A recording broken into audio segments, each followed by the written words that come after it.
PUBG Esports fans, I'm your PUBG Esports guide, Annie, and I'm here with Paper Thin. Hey guys, welcome aboard episode 3 of the PUBG Esports News Show.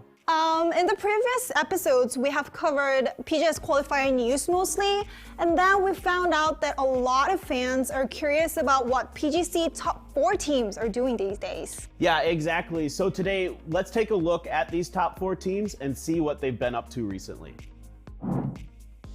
So let's start with FaZe Clan. I want to talk about their performances in PGC because they finished second place in that competition. Yeah, absolutely. I mean, one of the greatest moments in PUBG Esports history, FaZe Clan with an 18-kill win to propel themselves into the finals of PGC. Goes for the peek off to the side of it. That's going to go in position. Over steps up, gets one. Goes for the spray into the second one. There is just one Canadian alive right now, and FaZe knows it. They're starting to push back through this. Rusty Zero playing inside the smokes. The hunt is on. The spray comes through. Did you see that? Did you see that? That was so incredible. Like, I exactly remember that moment from PGC, and I didn't expect them to make it to the final at all. No, it was incredibly clutch that FaZe Clan came up with that. I will never, ever, ever forget that moment. It was just such a special day. Same here. Yeah, so after this match and finishing second place in PGC, I think a lot of PUBG Esports fans would love FaZe Clan and is expecting a lot from them. How did they change into 2020, like the roster? Yeah, so they switched out Mexi for Gustav. So Gustav came over from TSM, moved over to the team. It seemed like it was a little rough going at first, but as time has been going on, it seems like they're getting more and more comfortable with each other. So how do you think they'll perform in like later games in 2020? So as a team, what do you see? I think they're just going to get better and better. I mean, we saw this in 2019 with FaZe Clan. They started out a little slow, but as time went on, they got better and better and better, and I fully expect that to be the case this year. Uba's already fragging out of his mind. At GLL, he was second in frag, so nothing's changed with him anyway. So we prepared a special interview with Fuzzface, the team leader of FaZe Clan. Hi, Fuzzface! Hi, I'm Fuzzface and I play PUBG for FaZe Clan. So I wore your uniform, see? Yeah. So Fuzz, first of all, I just want to see how you and FaZe Clan have been doing since PGC. Yeah, so basically we had a little bit of time off in the winter, and then now we're starting to come together to team prac a lot with Gustav.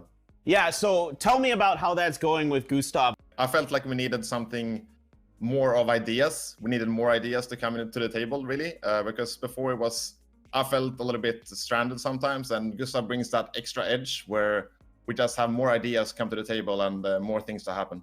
Then about like the team strategy, I found out that your landmark in Erangel is constantly changing. Yeah, Is yeah. it? Yeah. And the Toby tournament, you landed at Pochinki. So like, Yeah. is it like a different strategy that FaZe Clan was going to have, or what was it? So basically, I've always had the opinion that where we loot doesn't matter at all. We're comfortable playing from anywhere. We've played from Kameshki when we played in Hong Kong. We played from West Coast. We played from Millibase. Like, we've always played from different areas of the map. And it doesn't really change much to how we approach the game. It's just when you have a deeper level of understanding of how the game works, it shouldn't be an issue to change loot spot, in my opinion. How are you guys feeling about playing on Erangel 2.0 right now? Is it comfortable for you guys? I mean, there's definitely some big changes to the map, and we just need more practice with it. But I definitely there's a lot of different areas that are very playable now, rather than before where it was just flat open ground. So it gives more more options to teams, basically, and that's good for competitive when you have more options. Absolutely. How about the new changes, especially to grenades? How are you guys feeling about that? I think a lot of the utility changes are pretty good. I do think that nades have a little bit too little damage because you have a lot of smokes now, and there's really no counterplay to people running around in smokes now because there's too much area that you can cover. We have been watching the PGC moments of top 4 teams in our shooting today. And we just watched the clip where you barely made it to final. Yeah. And you were very like surprised and very happy, and you know, like the complex emotions. Like, how did you feel? Do you still remember how you felt that day? Yeah, for sure. There was I mean, right before that game, I remember Mexi had just told his girlfriend like, "Oh, I'm coming home soon," and we all felt this, that like we didn't think that we're gonna make it, but obviously we have to fight for like to make it happen if we want to, and we're really happy when it actually happened. We didn't expect it at all, and that's obviously why we were so surprised. So Fuzzface, thanks for interviewing with us, and do you have any last words for fans? Thanks for having me, and yeah, of course, just thank you so much for everyone supporting us during PGC and after now, even with roster changes and stuff, and we look forward to competing for 2020. Do I look like a pro? No. As you can see, it's time for ENG and Entus. They ended up 4th in PGC 2018. So I definitely expected ENG and Entus to be a strong team, maybe the best coming out of Korea going into PGC. Let's take a look at a clip from Indigo and see exactly what makes them such a good team.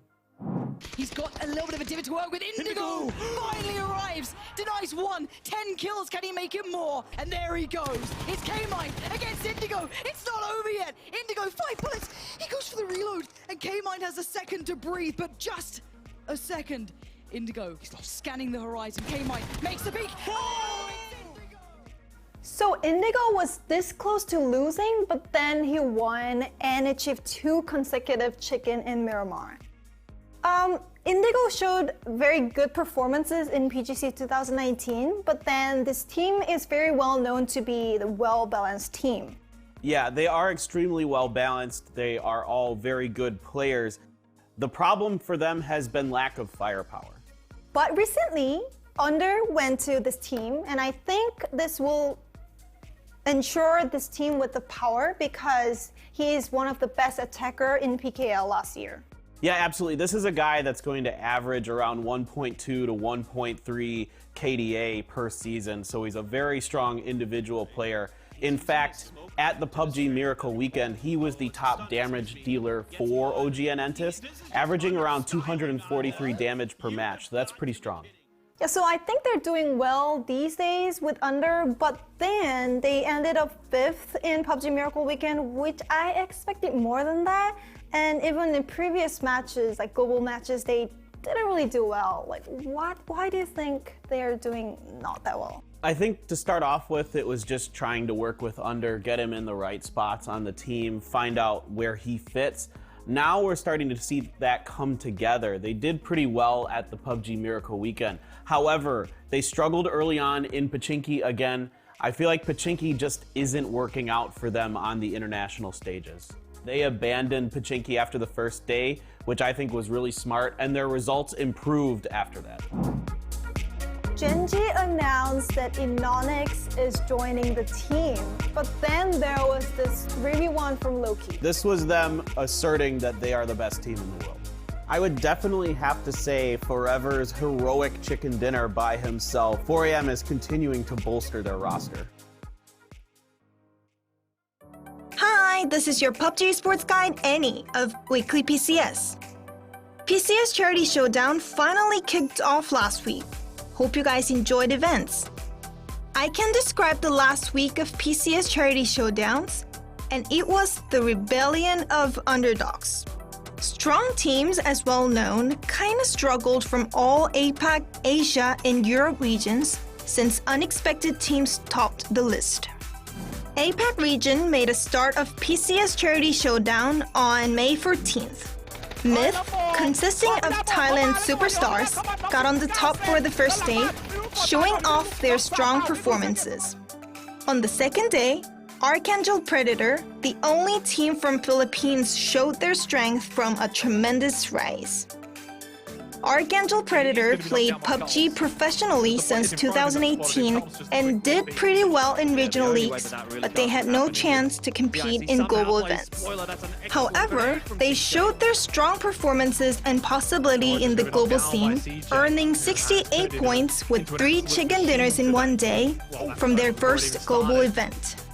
Division X Gaming and Golden Cat ranked 2nd and 3rd are chasing tight with the stable performances on both days. They have very tight points gaps in each other. The current leaderboard will fluctuate for sure. Please watch this week's game to see if Archangel Predator maintains its place or the new contender arises. A lot of PUBG Esports fans expected PCS Asia Charity Showdown would be the most competitive region. Korea and China especially are always strong in global events, and 3 teams are from PGC top 4 teams. To our surprise, 2 teams from the first time of participating in global competitions took the first and the second in PCS Asia Charity Showdown Day 1 and 2.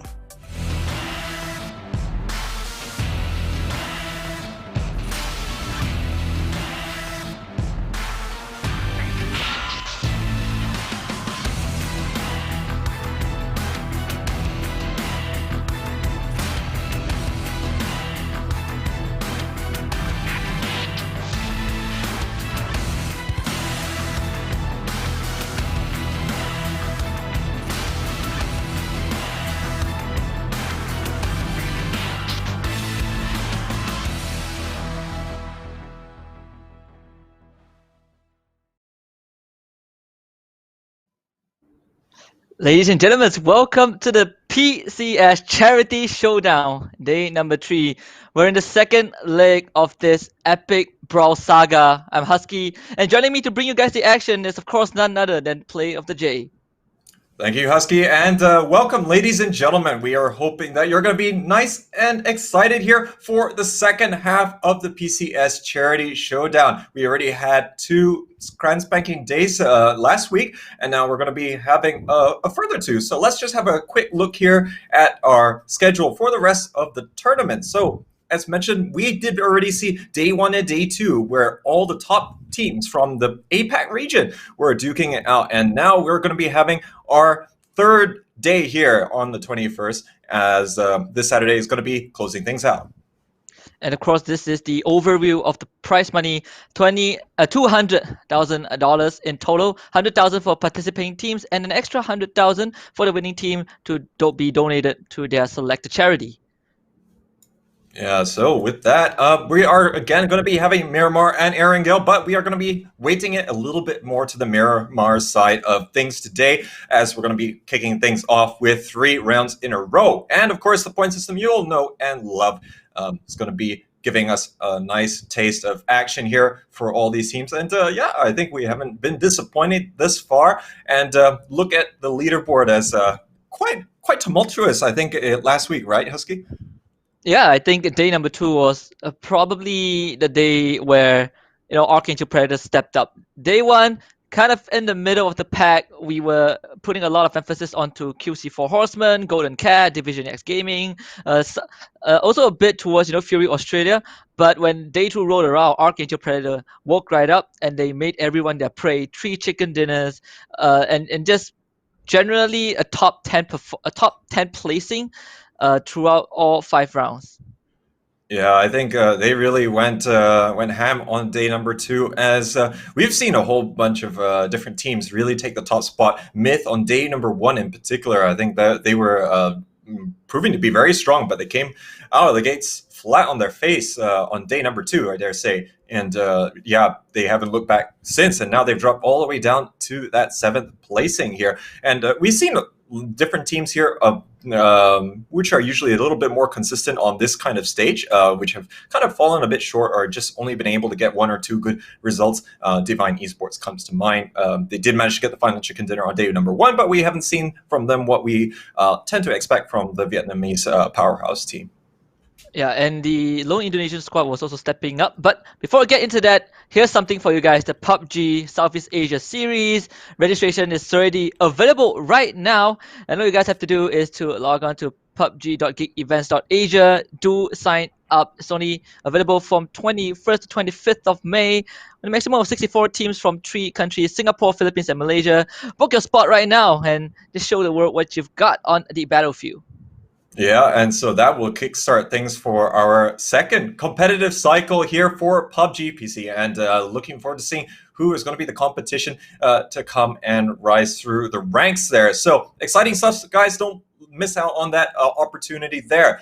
But that said, now we're going to be focusing very much here on the charity showdown. So a lot of money on the line here, and see which charity is going to be able to get their team to really help them out quite a bit here. So we've had quite a bit of a break, actually. The last play day being last Saturday, and then now it's Thursday again. So there's going to be maybe, I'm not sure, a cooling down of Archangel potentially. Now, of course, they have shown that they can turn it up when they want to. Day number 1 of the competition, they didn't quite deliver, but then day number 2, they were really consistent throughout the entire day. Do you expect that they're going to have the same kind of gusto that we saw from them on Saturday?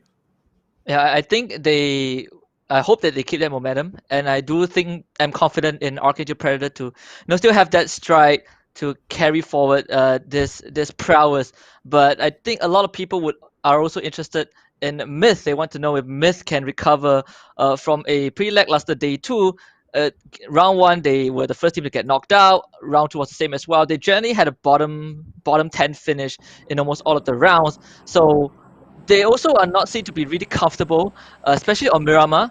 As we move into the second leg, we play more Miramar compared to Erangel. So Myth is definitely one of the spotlights that we will put our attentions on, as we're going to roll right into the first round of day 3. It is the Desert Miramar. This time it's going to be from north to south. Yep, so another 10 more rounds here to decide who is going to be walking away with the charity money, and also still money as well for the teams. There is still going to be 100,000 split amongst the rest of them, so they're all going to be doing for that. And I think Myth, they had troubles here on this map last time because of I think the drop point, but we're actually seeing. Hello. Oh, there we go. Oh yeah. Oh well, that was a little bit of a crisis, but oh well. But yeah, sorry, as I was saying earlier. So with Myth, they didn't have a very hot time here on Miramar. They were actually getting contested, especially in day number 1, with the likes of DIC Gaming, and now DIC Gaming has got control over their preferred drop spot, which is the power grid side. So let's see how Myth does. Yeah, and day 1 was a day where both teams tried to take control of that hot zone, but DIC Gaming, they triumphed over that contest. But we saw on day 2, the last round on Miramar, Victim from the Future as well as Buriram United. These two teams also put up a good fight, a very close one until the very end. They were kind of the late warmers towards the first leg. They are not sitting like, I think, 10th to 12th placing, but I would expect them to just amp up their gears a bit with that first circle going towards that northwest side. And to be fair, I think, if we look at how many points that Archangel has managed to get over 10 rounds, that's like 94 points. Now, they only had one day which was like really hot, but albeit they did get 3 chicken dinners in day number 2. Now, any of the teams in the second half, provided, they really come out with it here pretty soon, they can probably stand a chance. But that's kind of hoping that you're going to see a lot of people falling down, which probably just don't want to have happen. And looking at the damage here by Gems, it's been quite exceptional, I would say, over the course of the 2 days that we've seen so far here for the 4 Horsemen. Yeah, he's still the leading, the leader in terms of damage, but headshot damage is led by Division X Gaming. Unfortunately, I believe the most frags, the most kills was still a CJ. There we go. Kill ranking top 3. CJ has been number 1 throughout the entire board. Now looking at Division X Gaming, placing number 2, 84 points, just 10 points behind Archangel Predator. Golden Cat also not trailing too far behind. And the statistics, if you kind of look back at the first half and day 1 and day 2, Myth ended day 1 with I think 50 points, and they only got half of 50 points in day 2. They're sitting at 65, which is a huge indicator of how far they've kind of trailed behind the rest of the team.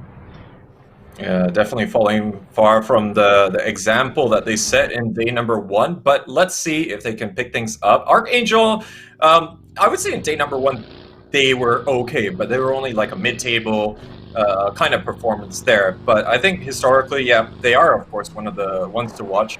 As CJ, I think now he is number 1 in the kill charts.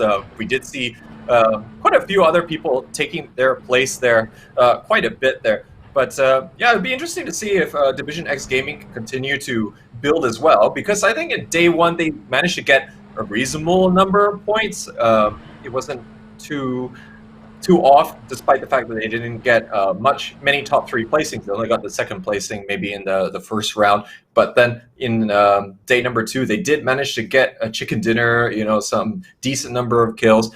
But they're still in the thick of things and relatively consistent, compared to some of the rest of the pack. Yeah, and Force Creatory Esports has not found any sort of footing in the first half of this charity showdown. Rank 16, only 10 points in total. That's an average of 1 point per round. Not really, the most outstanding performance so far. They are struggling against most of these teams, I would say. A lot of issues stem from them just getting their members isolated. They are not that superior in most gunfights that we've seen, but generally it's just them not having full squads throughout most of the rounds that they played in. Whereas for Division S Gaming that you just brought up, I think the first impression that we had of them in the first day of PCS was that they were the consistent team, right? They were always around the top 3, the top 5, and they've been able to keep up with that by the end of the second half, placing themselves in 2nd place.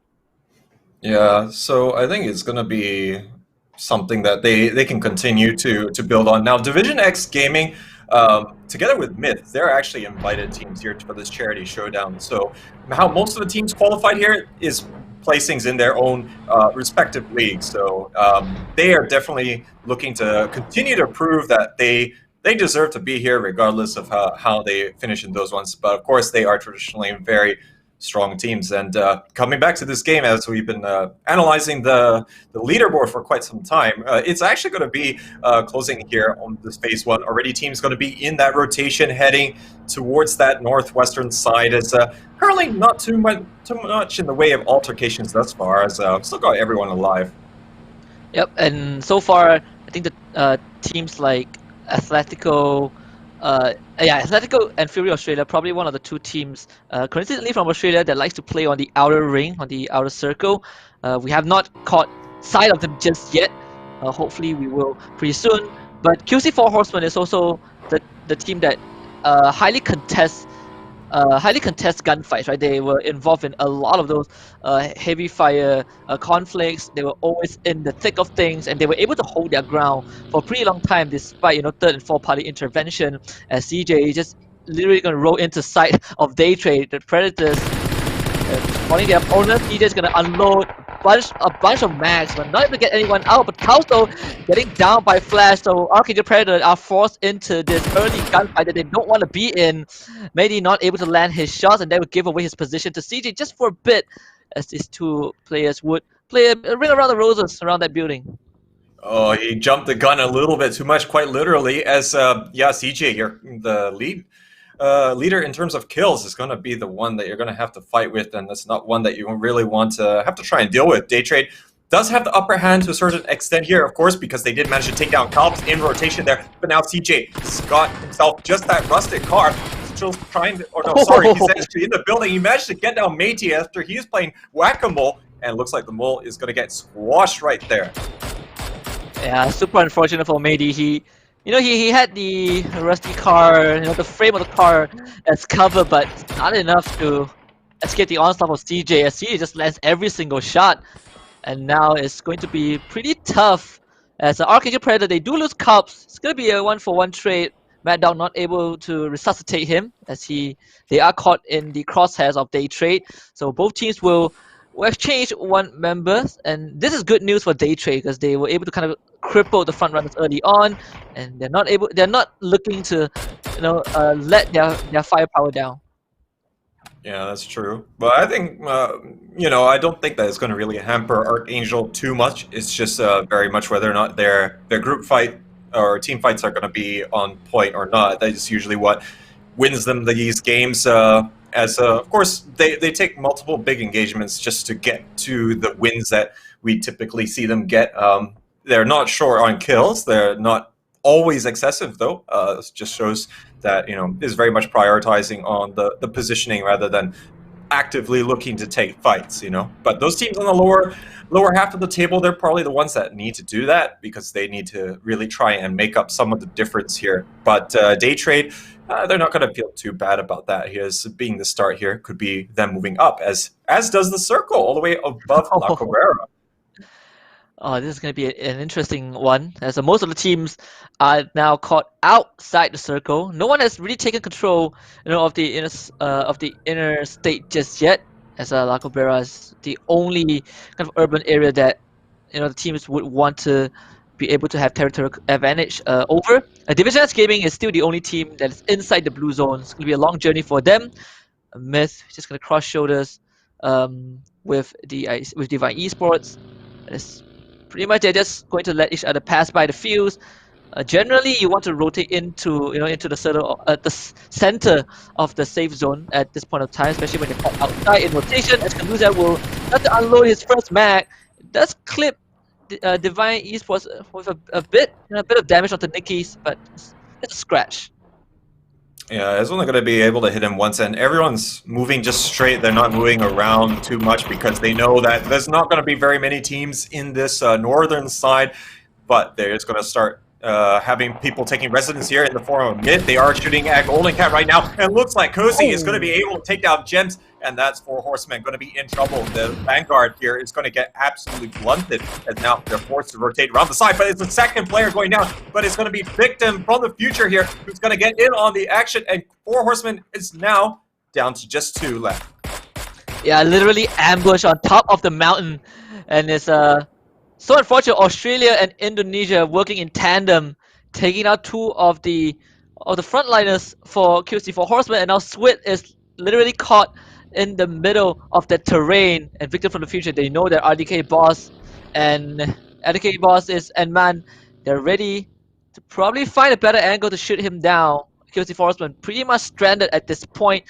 If they make it into the into the inner state, they're gonna run into a third party again, so there's not really much places for them to go. Levi just take out Smell, and you can see that QC4 Horseman Switch trying to avoid the bullets, but bullets generally are faster than man itself. Now Farrokh turns on Victor from the future, but not before Sweet gets knocked down. He's pretty much going to bleed to death if his head is not claimed. JS is just too far to save him.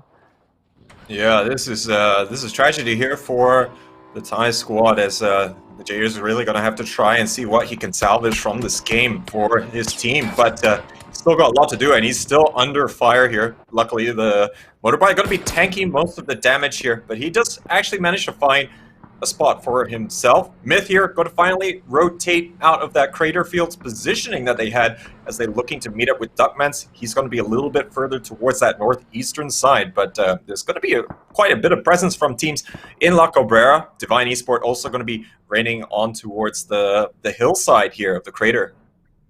Yeah, and Myth, if they continue in this direction, they might run into a surprise welcome party set up by Farrokh, and we did see Victim from the future and Farrokh taking out 3 members of the 4 Horsemen. We're just down to 1 lone horseman, as Insight just accidentally runs over his fellow teammate. We've seen this kind of a friendly hit and run pretty often in the first half, but it's not going to be a big deal. He will revive Ikamukao pretty shortly, as the circle now just climbs downwards towards the north side.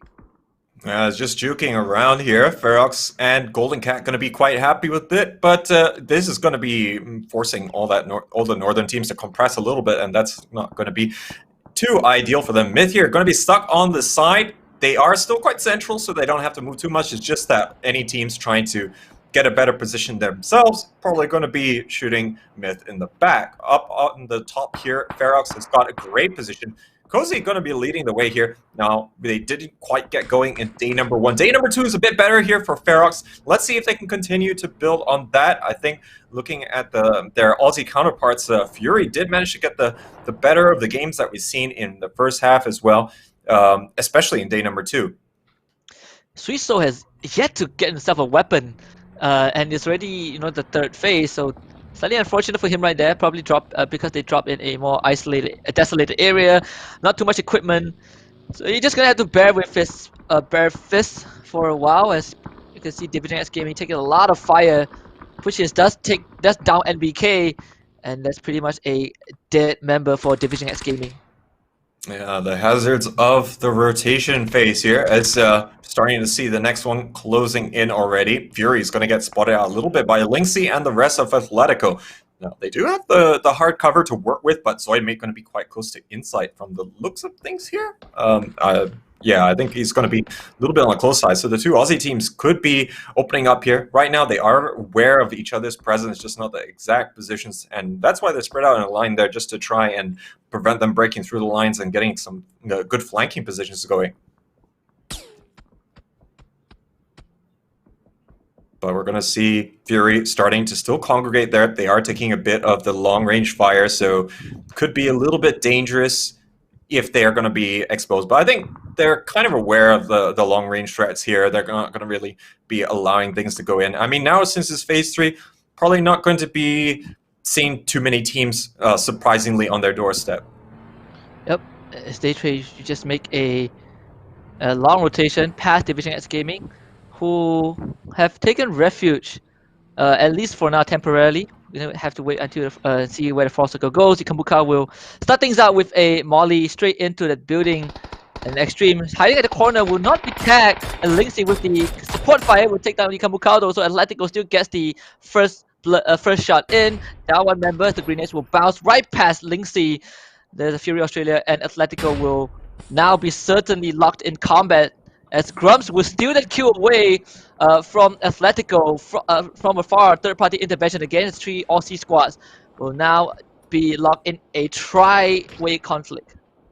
Yeah, and an all Aussie affair here is going to be a little bit amusing that they can all engage with one another here, but that is actually really far away. Ferox, mind you, is on the side of the mountain, so these two teams still going to have to do what they want to do, but they have to do it fast. The blue zone is going to be shifting, and really they got a decent ways to go here. Flash going to be finishing off NumC from Divine Esport off screen, but Fury deciding they are going to be the ones to bug out. They have the worst off positioning here. They're going to make that long rotation while they still can, but now there's more pressure here. Fury trying to withdraw in stages right now, and currently Zoidmate and the rest of Atletico, they might want to try and push this. Yep, and for now Atletico, they have taken control of that area. Unfortunately, Zoidmate does find the head of Joxy, so Fury Australia will have to give that one member away. JS though, he is caught and he is going to be ambushed pretty soon as Victor from the future. They are nearby. He tries to get to refuge, but Ferox is still watching him. So this horseman, this lone horseman, is just going to be prey for the rest of the teams, and he'll be finished off by RTK Boss. The four horsemen will be the first one to be down, as Ferox now sees Victor from the future. They say, you know, we have no use for you guys anymore. Thank you for taking down the horseman. We will clean you up ourselves. Cozy will be taking a lot of pot shots. Not going to find a clear angle to finish off the members of Victor from the future. Yeah, they have decided that From the Future have proven to be expendable and are going to execute Order 66 right here. But now we are seeing that Fury is got another problem here after two of them did rotate earlier on. Now they're facing the barrel of further problems. Cozy is going to be able to steal the kill onto Teddy, but now Zoidmate is in trouble. Warrior United coming out over the top. Godmeow, he's going to be able to get the knock, but there's going to be further rotations coming out from Atletico, but the blue zone is already starting to make them tank the damage. Such control with the hollow sight as McDonald's does take down Killer off screen, and now Atletico, they have to face the wrath of Barium United, who are playing guerrilla warfare in the mountains. Linksy as well, as he emerges from the open, takes a few shots, not really that calculated, so Noadra will be able to kill off Zoidmate.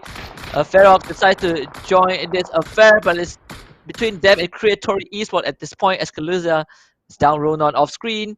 But starting to see the mountainside conflict really start to accelerate and escalate out of control. And right now in the middle of the crater itself here, Maxone is going to go get taken down as there's going to be Mad Dog's nade flying there. They did have Killa getting knocked, but he's going to be picked right back up. It's still going to be a 4-on-3 to a certain extent, but it's whether Golden Cat is able to really get to Maxonus right now. He's a little bit isolated, but that is actually going to be the point here for Archangel. Kind of withdraw a little bit, see whether they can reposition. Currently, it's not a fantastic spot here. There's not a lot of ways to get out of this crater. All the ways here are going to be pretty much out in the open. Yeah, and Archangel, if it continue forward, they are going to run into Creatory, but they don't really have much choice as the circle, the blue zone closes in. So you can see Archangel Predator are just running up the hill. They're risking it into the open, which means that they are now caught in a potentially Bermuda Triangle between Ferox, Creatory Esports, and Golden Cat.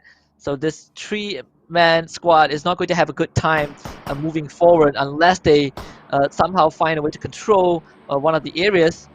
That's a Cerberus. It's going to be probably the first time we see them. They are literally breeding right beside DIC. Lynx, he does die to the blue zone, but this is going to be an unavoidable conflict at this point. HusKKiee turns around and he immediately downs 74 L1. Unfun takes out Subang. So these two teams are going to trade members for now. JJ Leo from behind, a great pincer attack. It's going to be DIC downing HusKKiee, taking out Smell. HusKKiee follows suit. Bezo, let's go for a bit of retaliation. It's just him alone. Subang is down, so he is the one-man army against the rest of DIC. Let's use the utility, cocks out the frag.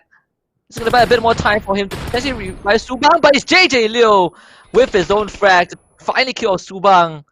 And Bezo is now isolated against the entire team of DIC. He's going to pull up a last ditch, but that is it for Cerberus Esports out in 15th place. Quite the drawn-out engagement there. Is going to be an end of Cerberus, not able to deal the final bits of damage. HusKKiee maybe holding a trigger discipline way too much, but now Ferox is going to defend their hill here from Creatory. They're all starting to push in a little bit on the narrow side here, but they're starting to jostle right at the top. Nico's able to get one down. Cozy also winning his fight there. And now there's only going to be 2 Creatory members left. IQ 500 and Castel starting to move down along the side, but there's going to be Grumps here. He's locking it down. Takes down IQ 500. There's only one left, and that's Creatory, who's going to get taken off the board. Well, 6 frags to open up game 1 for Ferox as DIC. They're not slowing down. They're not slowing down their choo-choo train, taking out members from Golden Cat as well. The front runners getting absolutely slaughtered by the underdogs as Hangvo Ditch does down Nikki, but unable to finish off the job just yet. Sweet, so he's not done. He gets his gun pretty late into this game, but he's going to open up onto Killer, being the first victim of Ferox. CJ waiting for the right moment here, but it does look like he is going to lose his teammate. Mad Dog going to get taken down by Sweet Soul. Now he's going to be 1 against the rest of Ferox here, but he is going to be in great spot. Look at the shots that he's putting up here. He takes 2 of them down, and he's going to be in a fantastic spot, but he's continuing to run. Grumps taking damage here from the third party, but CJ going to be aware of it. He takes him down, and he's going to finish off the entirety of Ferox all by himself. The 4K. Yeah, you don't mess with the guy with the highest frag, but you know, CJ will finally be finished off by Godmail, who comes and picks up the scrap. Archangel Predator, unfortunately, will be taken out pretty early on in this round 1, but CJ did put out a spectacle to close things off. Ferox as well, doing a lot of damage to multiple teams, but circle closes down towards the north side of La Cabrera. We can see Fury Australia picking up where their Australian counterparts left off. It's just inside all alone, and he was able to down 2 members of the opposing squad. Yeah, we've had a very similar circle earlier on in the first half, but of course there's a little bit over towards the right side. Where we did see quite a bit of interesting plays there. But now we're going to see if these teams from La Cabrera can potentially withdraw. I bet it's not going to really be an urban finish. We are never blessed with such an interesting way to go out towards the end. JG Leo, what are you doing, mate? It's not helping your team, bro. DIC probably has the highest case of friendly knockdowns by a vehicle. This is, I think, the 4th time it happened. PUBG physics is kind of hilarious sometimes. It does throw you, just the vehicle just have to, touch you a little bit and you get knocked down entirely, which is not really the most fun thing when you're caught in the hot zone. Yeah, exactly. And I don't think that anyone wants to go through a team debrief as to why that happened. Oh, the handbrake slipped. Okay, yeah, fair enough. That's exactly a reason to allow that to happen. RDK Boss, though, is going to be right behind there. Is he going to be in a great position here? He's actually lying prone. Noadra doesn't see him. He's still going to be duking out with insight at the moment here. Now going around the side, but they have no idea of this last team member there from Victim from the future. Oh, he gets back out on his feet and he instantly downs 2 members. Birmingham United, they're caught with their pants down, and RDK Boss will take control of this area temporarily. It's gonna get the 3rd one! Single-handedly takes out Birmingham United, and RDK, the boss of this entire skirmish, that's gonna be between him and Inside. He should know that there's an Aussie hiding behind that burning vehicle. There's a standoff between Indonesia and Australia. There will only be one winner, as RDK Boss will be the one to open fire as he makes a huge rotation. Cocks out the frag grenade. The toss it in inside. Doesn't have much room to work with. He's down to less than 20% health, and RDK Boss is looking for the kill. The fourth kill, the 4K.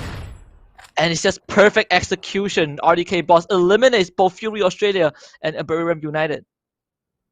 Looks like Insight not able to hide sufficiently behind the vehicle there, and he's gonna get taken out. So RDK Boss with 7 kills on the game. He's having a great round by himself, but of course, yeah, it could be better for the rest of the victim squad. But now looks like I'm gonna eat my words, but that was all the reverse psychology plan here. It's gonna be shifting towards La Cabrera, and looking at the explosion here, DIC Gaming getting absolutely ravaged by the multitudes of fire coming from Phoenix Gaming and Myth. Tony is gonna be the last person standing, but how long is that gonna last? He's on 50 health here after taking more of that long-range fire.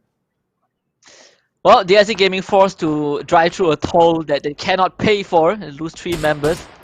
And Darkman's going to finish off Tony. There goes DIC. Unfortunately, their demise is still caused by a vehicle, and in the worst possible way. As we're down to the final 7 teams in the 7th phase of the game. Yeah, that's a little bit unfortunate right there. And now we'll see how Phoenix Gaming are going to be doing. Now, they did manage to get a win on day number 1. They've been kind of quiet since then. Coming close, but not really getting the cigar. But now we're going to see Myth starting to rotate. They're having a much better first game of the day here, is in stark contrast to day number 2, where really the first 2 rounds not able to get anything going at all. And there's only going to be Division X Gaming and Phoenix Gaming from who are currently placed higher, who are still in the game. So this can be a great opportunity for them to make up on some of the bit of the points difference. Mid taking a bit of fire, but they're going to be a lot more successful than DIC Gaming. And just look at RDK Boss slowly crawling his way. He's sticking to the side of this compound as the blue zone closes in. He knows that Myth have to run past him. So it's going to be a do or die situation right now for Victim from the Future. Myth are in a better position compared to RDK Boss. So this is going to be RDK Boss' last stand as of now. He's going to buy as much time as he can. Division X Gaming are in the perfect spot to catch up to Archangel Predator, as Flood will be eliminated by Sapao. Another point for the 2nd place team. Yeah, gonna get spotted out there, lying prone, and not really that great at hide and seek here. But yeah, RDK Boss, he's John Rambo right now. He's just waiting for the next stage in his guerrilla warfare, as still seeing quite a few teams entrenched in La Cabrera. They're going to have to condense a little bit here. Phoenix Gaming and Division X, we can probably expect to see them exchange a few more blows, but I think that Division X Gaming really have got the worst off position. They're the ones who have to move a little bit further. Day trade also, they're going to have to move out at some point. They've only got 18 seconds to decide though. Myth, they're going to be nice and comfortable there on that shingle. Yeah, and I think the circle heard our request. We're actually going to RDK Boss will be out of our sight for now. He's trapped outside the compound. The gatekeepers will be Myth in this situation. You can see the outline of RDK Boss getting locked right in. Kush lying in wait in his shelter, as Turtle will take out Flash and Venatica off coming in from the side entrance. Oh no, he's actually going for the long rotation for now. They are planning to collapse right in. So Phoenix Gaming, they had to be ready. Going to be Kush against the world, as he's got the entirety of Division X Gaming now moving into his building, but they actually miss him entirely. And I'm not sure that Kush got hurt at all. He moved a little bit faster than he should have just now, but looks as though that all the players here from Division X Gaming are completely focused on the rest of Phoenix Gaming.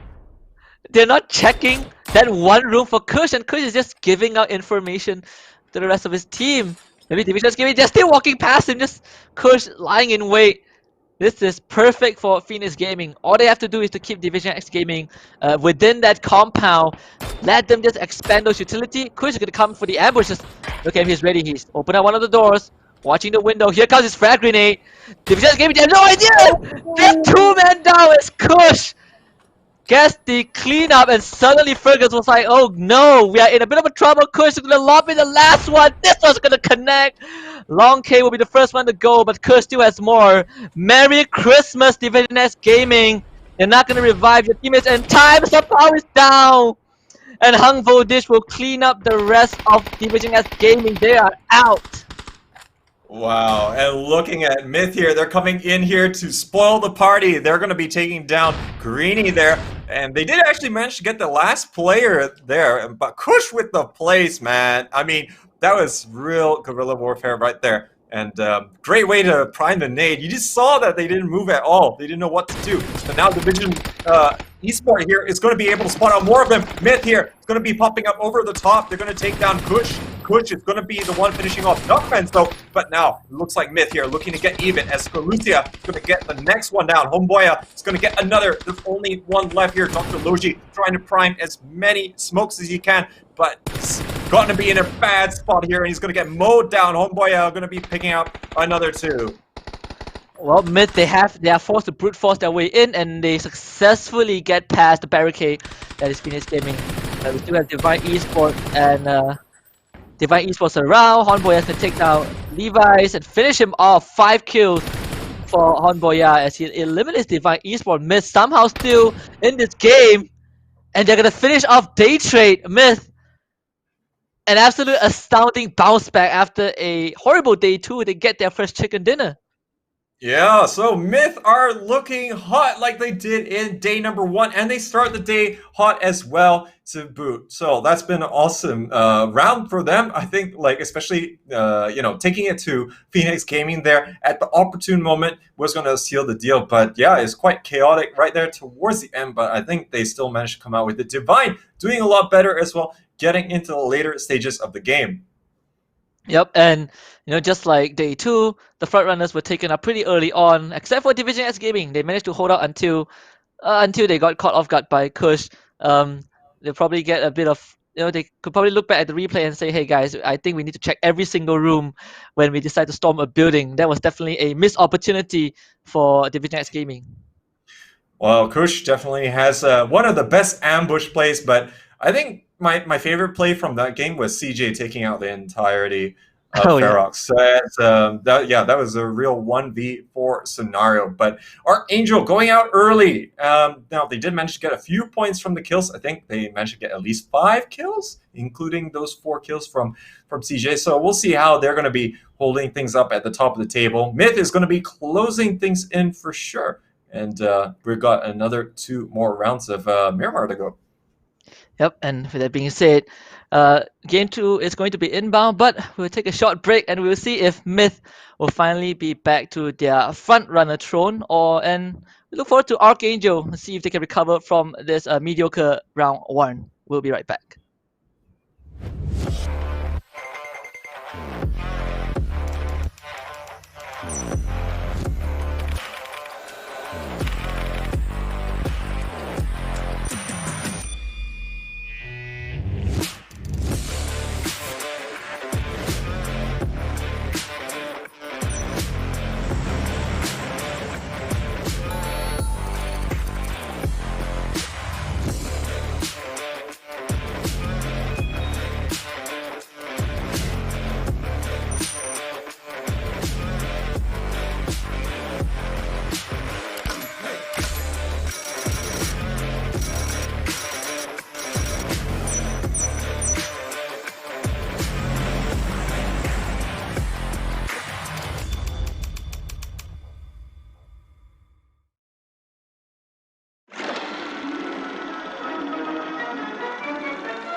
No need to adjust your television set.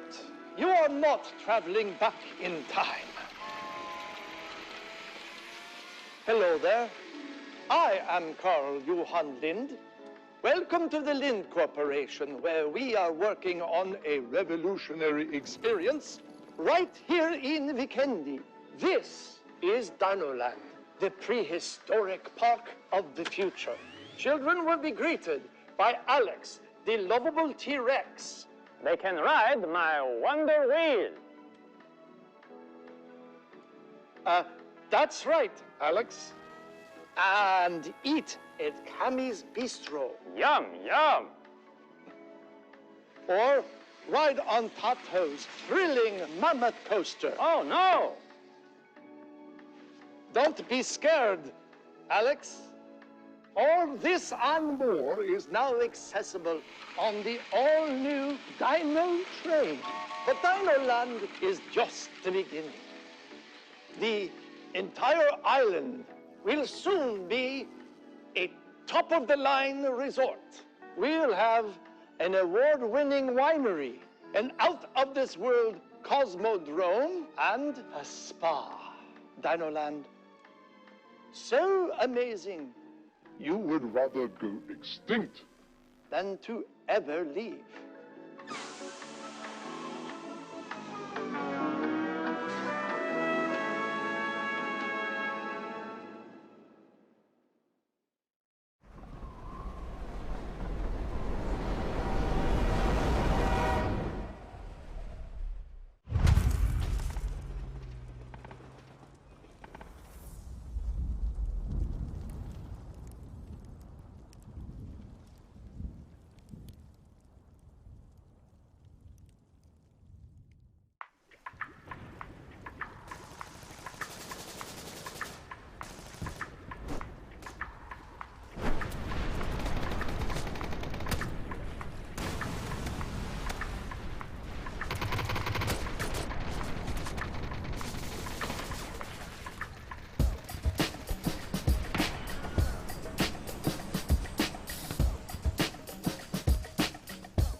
Hello and welcome back, ladies and gentlemen, to the PCS Charity Showdown. You're joined together here with me, Play the J, and we also have HusKKiee here, who are going to be bringing you 4 more awesome matches today. Yep, and what an interesting round number 1 on Miramar. We've seen a lot of tactics from Modern Warfare as well. We have guerrilla warfare from Victim from the Future, RDK Boss specifically. We've seen a sneaky frag grenade from Kirsch, but most importantly, we saw CJ go on a 1v4 rampage, and Myth finally seemingly to get back their form with that chicken dinner. Yeah, I think Myth really needed to get a good solid performance, and now that's going to instill quite a bit of belief there. But let's see how the match results look like for match number 1 of today here on day number 3. Myth going to be calling in 21 points after they managed to achieve double-digit kills. No one else was able to do that here. And they're going to be getting quite a bit more than Daytrade. Daytrade managed to get 12, getting that second place and 6 kills to boot. But Victim from the Future, they really relied on RDK Boss for getting the majority of those 10 points. Yep, and unfortunately for Division X Gaming, because of the intervention from Phoenix Gaming and a bit of careless maneuver right there, they only managed to place 9 with 4 total points in that first round, and they really needed that to catch up to Archangel Predator. But fortunately, speaking about Archangel Predator, they also only have 4 points, and all credits to CJ for getting all the kills on his own. I thought he would have got 4 kills there and then the 1 kill at the start against Daytrade, but maybe I'm mistaken or something along the way, but I thought it's at least 5 kills. But whatever it is, Archangel Predator, let's see if they're going to still be at the top of the standings here after that, and answer is a big yes, as they're going to still have a 10-point lead over Division X Gaming. It's going to be a little bit trimmed down from what it was before. Myth is up into 3rd here, and you can see with just that 1 game here, they're going to already be putting all of the other teams on edge. They got completely leapfrogged with that 21-point jump. Yeah, 65 points to 86 points in a single round. They're starting to catch back up. You can feel the Myth train, coming back into motion once more. But this time, it's going to be QC4 Horseman that kind of takes the bottom of the barrel amongst the front runners. Fury Australia as well, catching up with 68 points, just slightly behind QC4 Horseman. The top 8 separated by a total of 30 points. But Division S Gaming still managing to follow the trail behind Archangel Predator with their 10-point difference.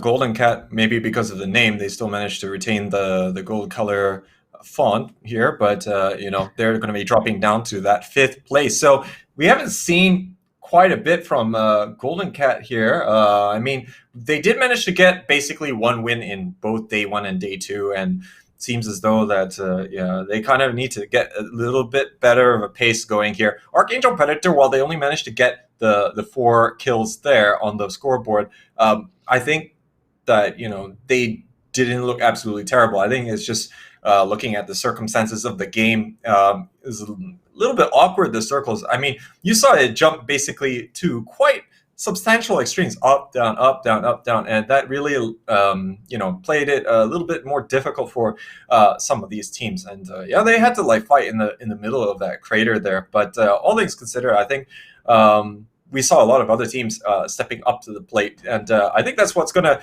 balance things out here as we're going to be entering our second match of the day, and going to be starting here all the way from the southwest and going to be heading up towards the military base.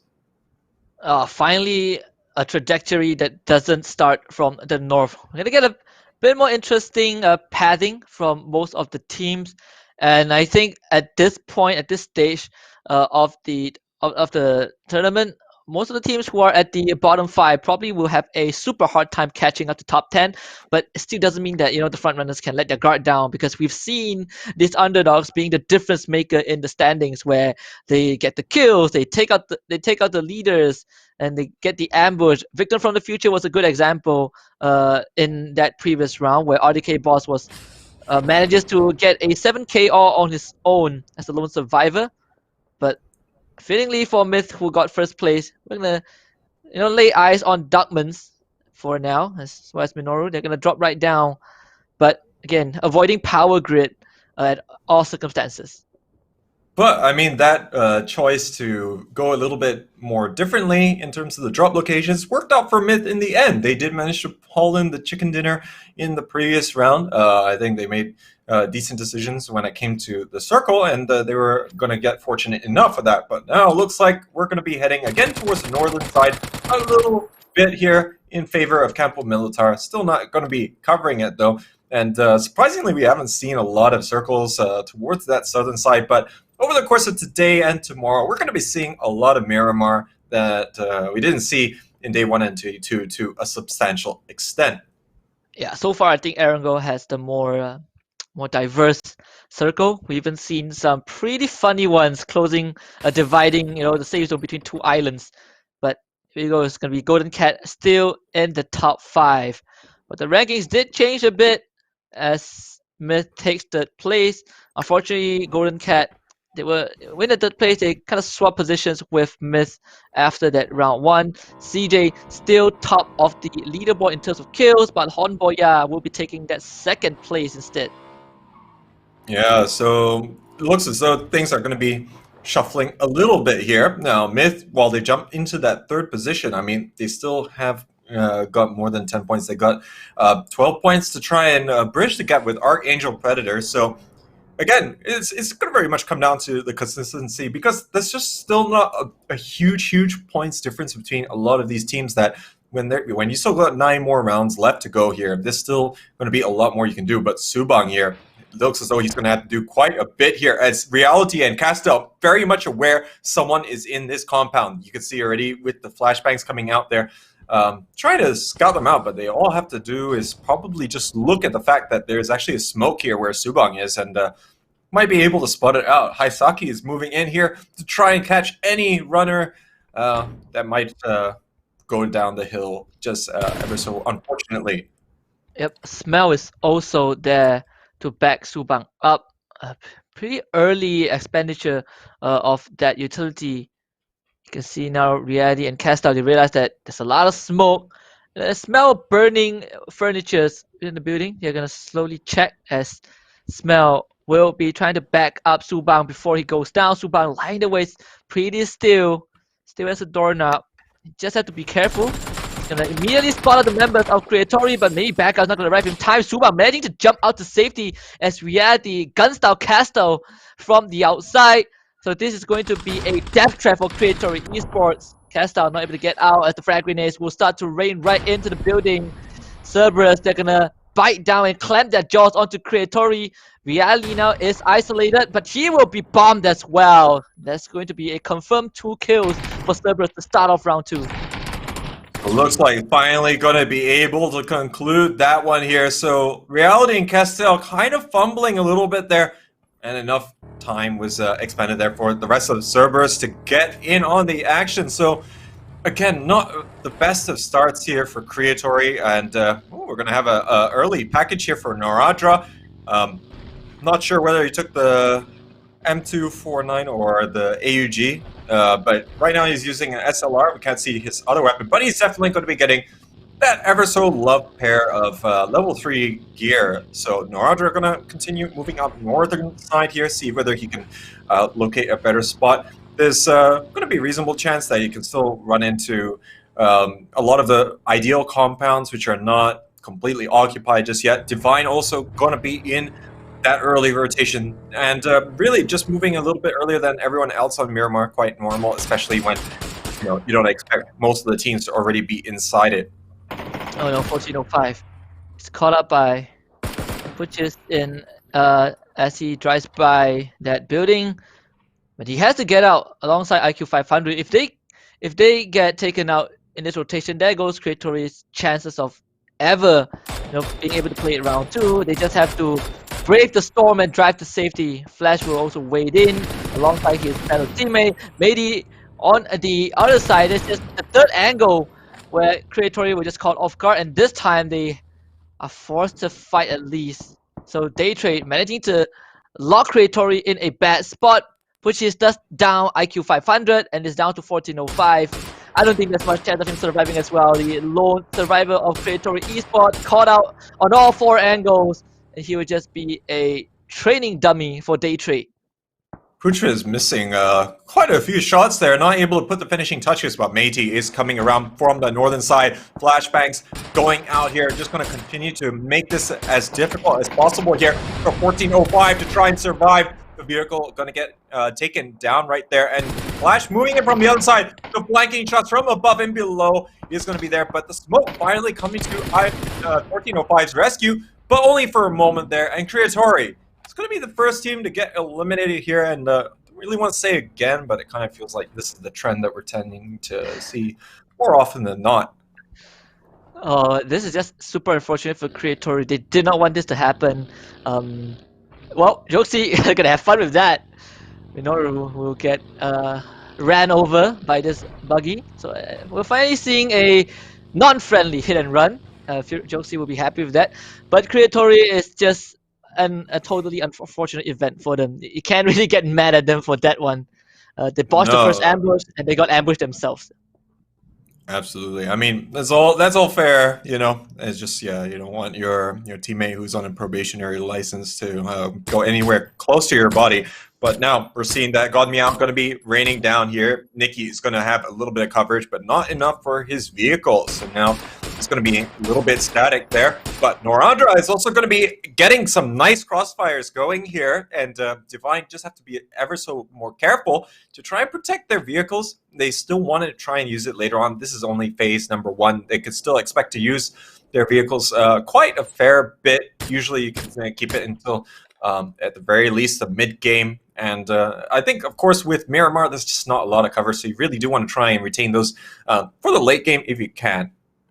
Yep, and Turtle has perfect sight on Godmel, and just pretty smart for Buriram United to take out the tires first, so that Divine Esports will be stranded in that restricted area. Godmel will now have Levi's cornered in on that second floor. Buriram United will keep a hawk's eye view on where Divine Esports is, at least for now.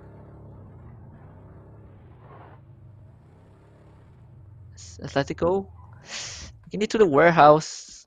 I think Atletico in game 1 hasn't been able to do too much. They were caught in this early conflict between them and Fury Australia. They got eliminated. Unfortunately, Ferris was the last Australian team to survive until the more later stages, later phases.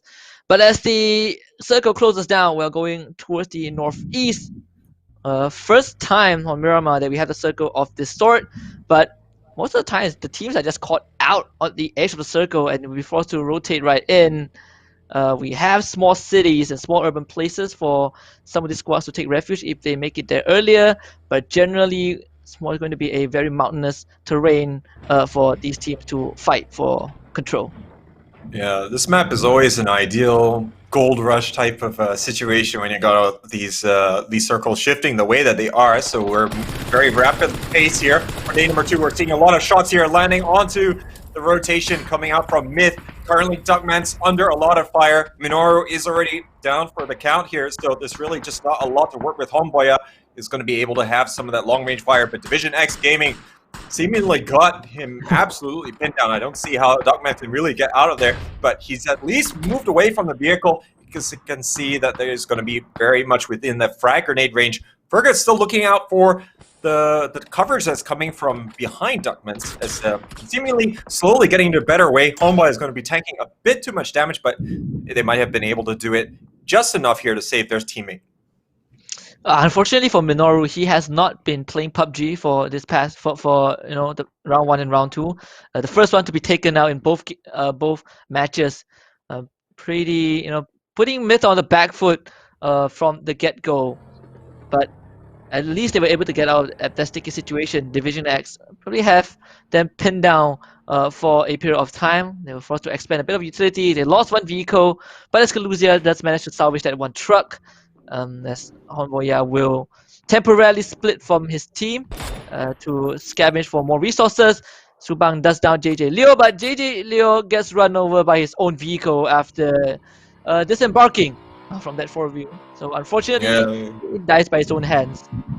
Yeah, and seemingly the physics here means that yeah, you kind of fell out of the boot or something like that. But hey, never mind. You know what happens, and that's a little bit unfortunate there for JG Leo.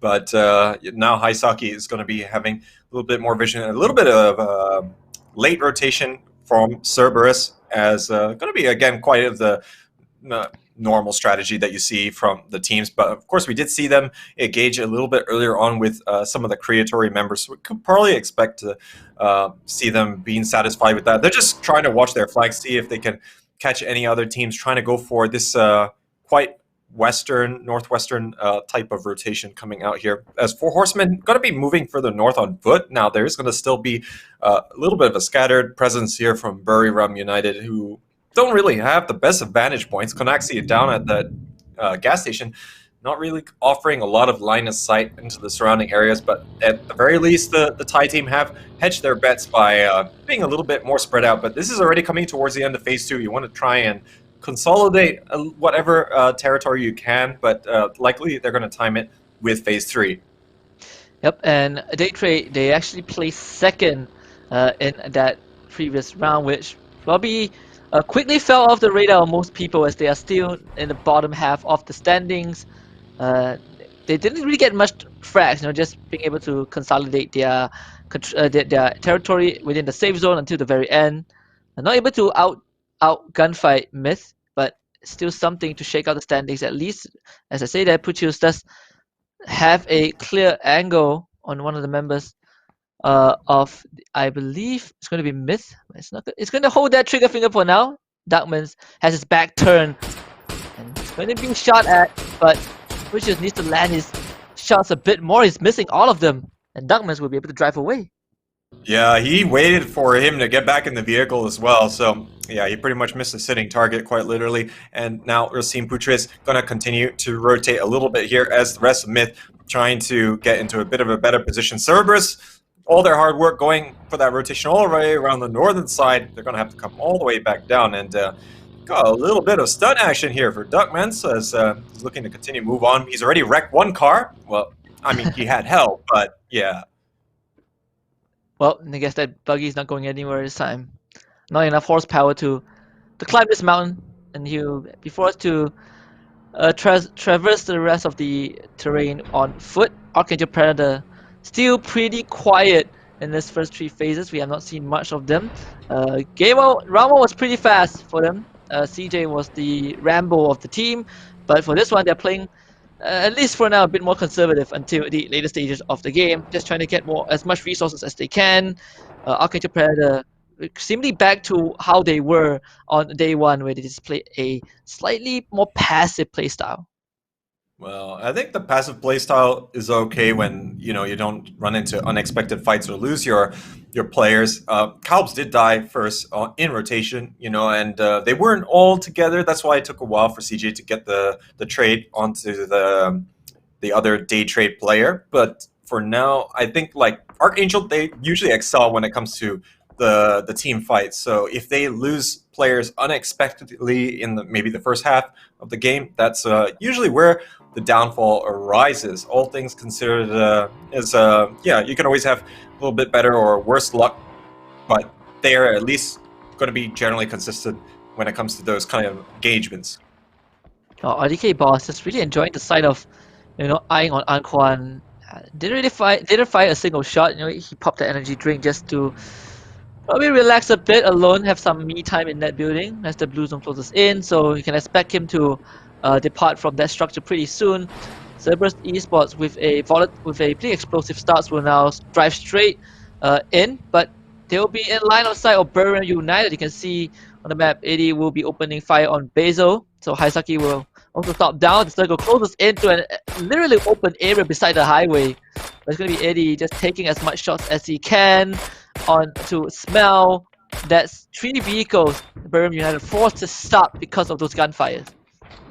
And right now, Cerberus has got into that decent position to threaten the northern Buriram United outposts. And with this 2-2 split that they have going here, now they cover a lot of surface area and really going to control the surrounding areas pretty well. But Thing is, this circle is relatively small. There's not a lot of hard cover, so it's quite easy for maybe another team to make a decision. Okay, we're going to crash this compound. We're going to take it. We didn't have good positioning before. We might as well just go for it. So Buriram United pretty much have to shoot at everything that moves, yet still not get knocked, because they need to try and divert enough attention that no one is going to even think about doing that. They're going to think that there's a full 4-man squad, but if they know there's 2 people there, that's it. But Ahmed's here, getting shot at long range here, as Meaty is going to be able to take him down. Yep, and QC Horsemen are also joining the party. Escaluta just take out JS, but not able to finish him off. Honboya getting some decent shots as well. Dr. Logi though off screen, downing CJ. Joman now walking up here to take this fight head on, but he's gonna lose it immediately to Honboya, who is the 2nd best fragger so far in this showdown. Myth with 2 members left. Pretty unhealthy at this point. Joman's gonna be down. Escaluta down by sub-power as well. It seems like Myth, maybe they're running out of luck at this point, as Division S Gaming just raining down barrages of lead. Now they're just going to all power into this 4x4 and drive and relocate themselves. Escalucia still on the ground. Honboya just going to be boosting up a little bit more, but this is giving Division X Gaming the time to try and rotate at the flanking maneuver here. But Victor from the future is under fire. 74L1 is going to be able to land some shots, just not enough to try and take him down. But entry fire going around the side with the Mirado. It's going to be 34L1 trying to do it again. But it looks like DIC Gaming is going to get all taken down here, as they all just can't survive against the combined might of the Indonesians and also Golden Cat.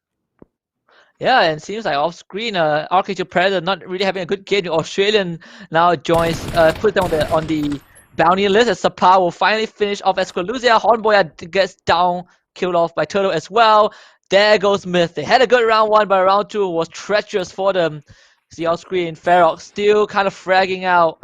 Sweet Soul and Cozy doing a lot of job, but Division X Gaming, they got caught off guard in round 1, and they are just going to come in guns blazing in round 2. They're going to run straight at QC4 Horsemen, and this will be a direct conflict. Very daring play, and the plays to get down Jayers. They needed to be precise on that one. Sapao going to be coming down the side. Now it is going to be only Svit and Gems to try and deal with the rest of the pressure, but they are currently isolated from one another. Svit is going to be moving all the way back here. Currently, it's going to be corralled into the back side of this long building. Division X Gaming looking to try and clear this out. MBK, though, is going to be taken down for the time being. So right now, it's not quite clear whether or not they're trying to get him up. Sapao trying to jostle around. The blue zone is starting to make them tank the damage here. Svit is going to be able to get down Fergus, though, but there is going to be a bit of a trade here, as Svit is also going to get taken down in turn, leaving only one of the 4 horsemen left. But it's now a 1v1. Sapao and Gems are going to be the last one here, but it's going to be Gems here coming up huge, taking down all Division X Gaming as they win that 3-on-4 fight. Yeah, despite being in a bad position, Gems pulled right through and eliminate Division X Gaming early into this stage. So definitely be a thorn in the backside if you are Division X Gaming. But that will alleviate some of the pressure for QC4 Horsemen. Kills off Greeny, Nikos finishes off Kush, Phoenix Gaming as well after a great game 1. Didn't really get to find their footing in the second game. So we're going to see a different set of front runners, at least for this round. Looks like Kalps is going to be rotating on that western side. Now, Archangel only have 2 players left here, but the top runners are starting to disappear from this game. Golden Cat, though, going to be taking down the Indonesians here. Teddy is going to be able to get away, but Mon is the one there. Oh, sorry. Actually, Ferox decided to make sure that they couldn't actually get out there at all. They're going to be going out in 11th position, as Fury Australia is looking to take the fight now to the ties, as Six Stacks and Maxonis got this one ridge here, but they can easily get flanked if they're not careful. Currently, Ferox is behind them as well, as they're going to take down Tongkei. Yeah, the power of the Australians are really showing up. It's Australia against Thailand, but Golden Cat are immensely outnumbered. They might have to just abandon whoever is down at this point. You can see McDonald's just like, I'm out of here. You better join me or you'll be taken out. Ronan, it's going to buy time. He does see the truck moving. Tongkei will definitely be stranded. Extreme finish off Gems. There ends the run of QC4 Horsemen. 6 stacks. will have to just stay in that area for now. Tonke, no one's gonna save him. He's probably going to die to that blue zone. Maxon is also a bit too far away. Golden Cat caught in a pinch, and absolute pincer. You see Sweet Soul finishes off Tonke, who is bleeding to death. But Fury Australia, they join the fight as well. They take out their Australian counterpart. Sweet Soul gets down. Six Tech somehow downs Jokesy from afar. This is going to be a pretty messy conflict. Golden Cat really stuck between a rock and a hard place here. But they're going to take whatever that they can get. Fury running out in the open here. Inside and Droxy both getting shot out. Ronan is going to take down one. He gets the second. So Fury is going to be able to come out with it. I'm not sure if he can save his two team members there or not. Likely there's going to be a lot more pressure coming in from the Ferox team here, but now it looks like Divine Esport moving in. Cerberus here taking quite a bit of blue damage as Buriram United not making life easy at all for them. Eddie's going to be able to get two of them here, and he's going to be putting the misery onto Divine Esports to boot.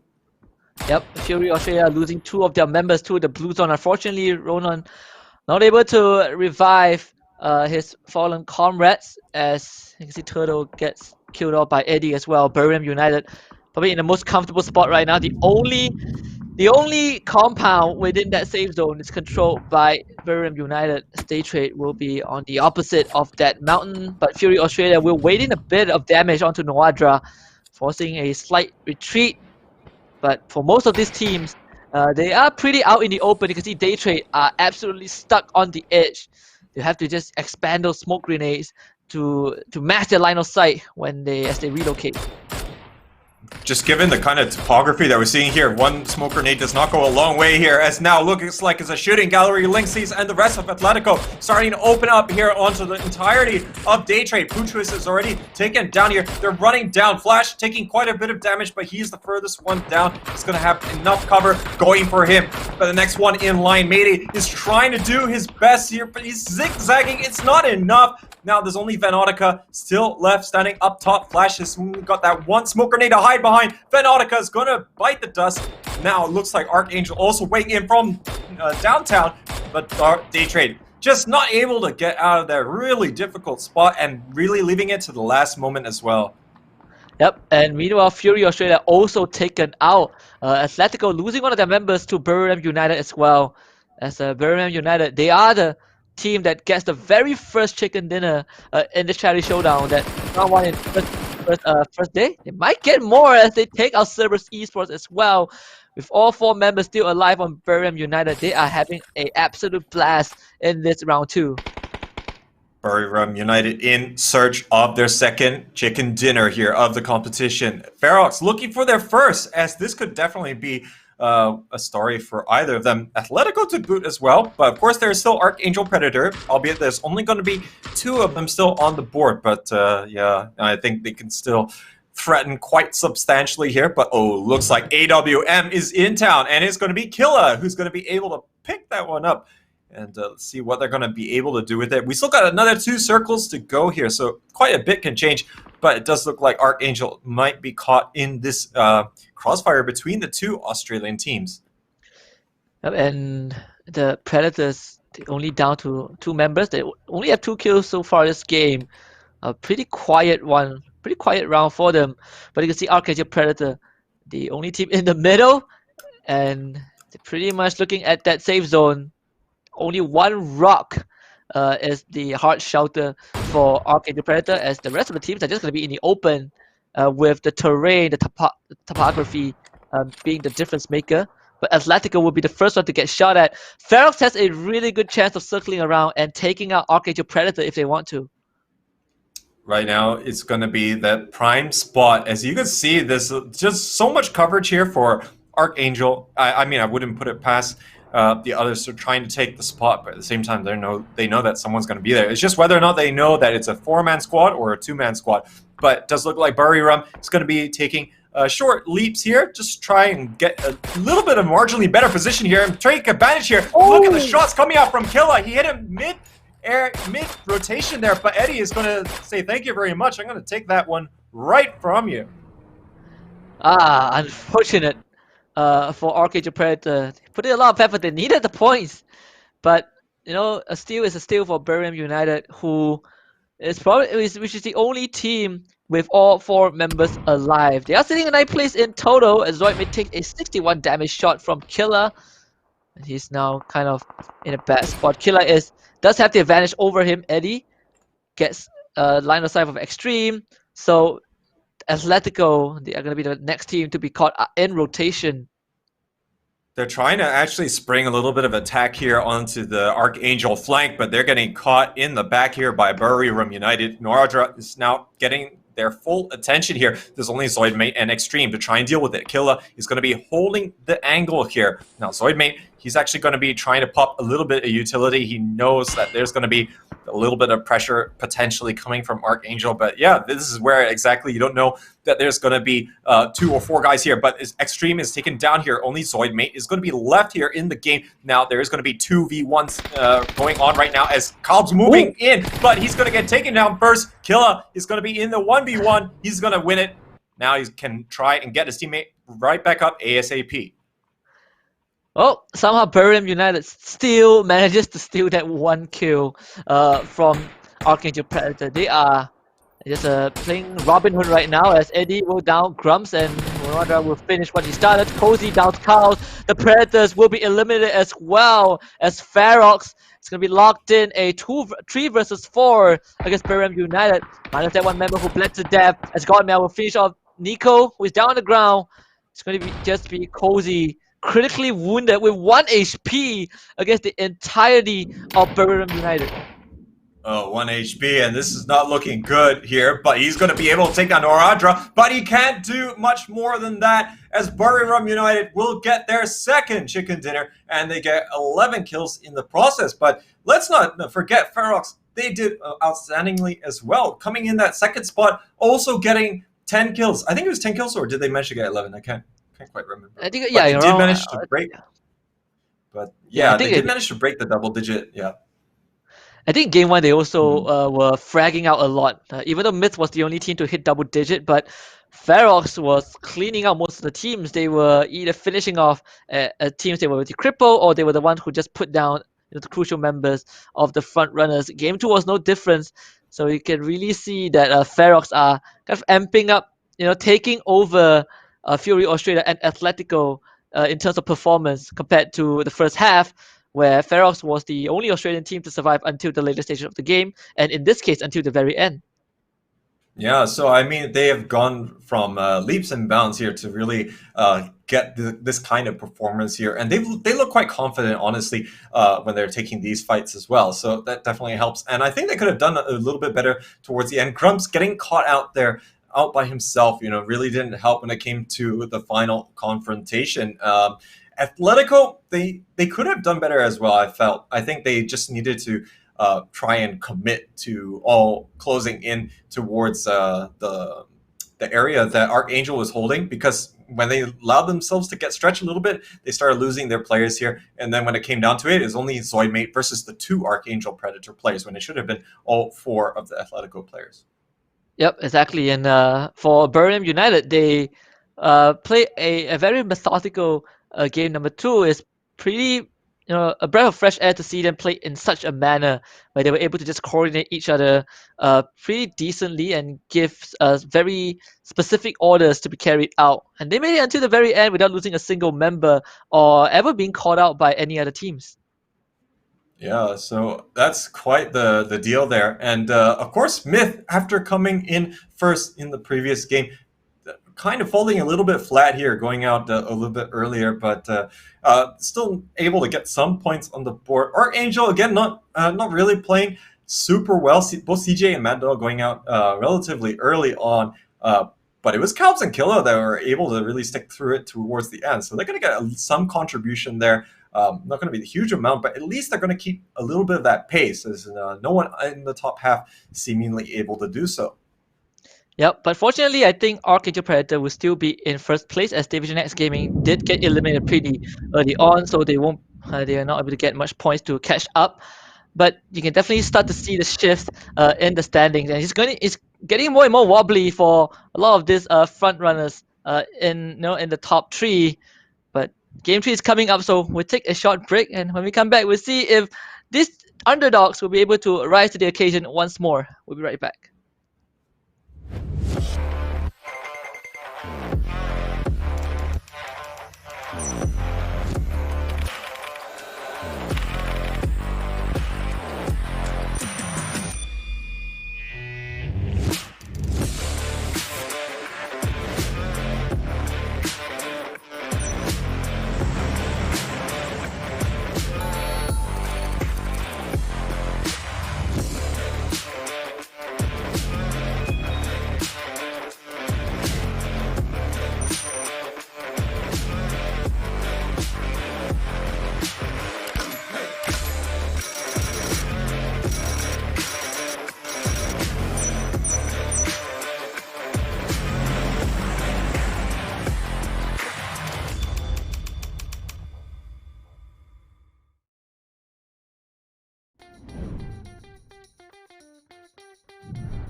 get a kill in the air, shall we? Oh, I would love to see it, Memo. Do it.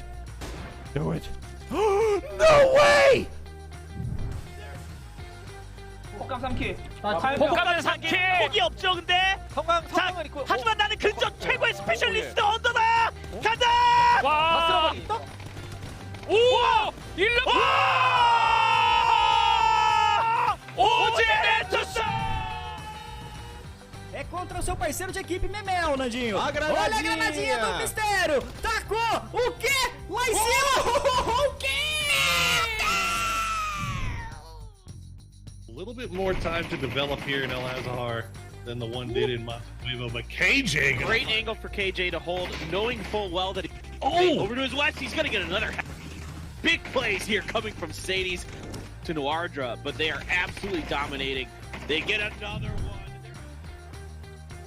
さあこちらはエレメント36移動中ではありますがどうだHello. どうだ와! 김건희! 90픽! 설마요? 와! 김건희!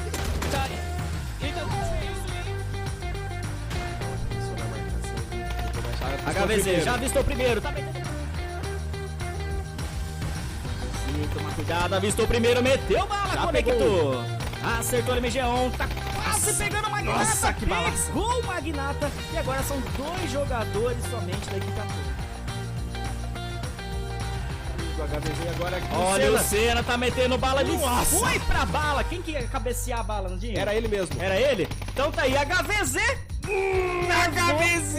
Squad.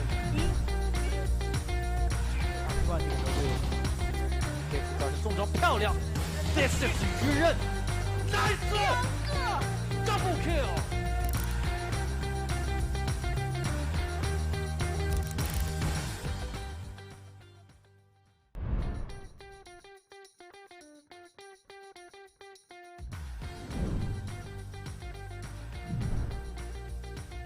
Yet been able to find their entry into this circle wildcard.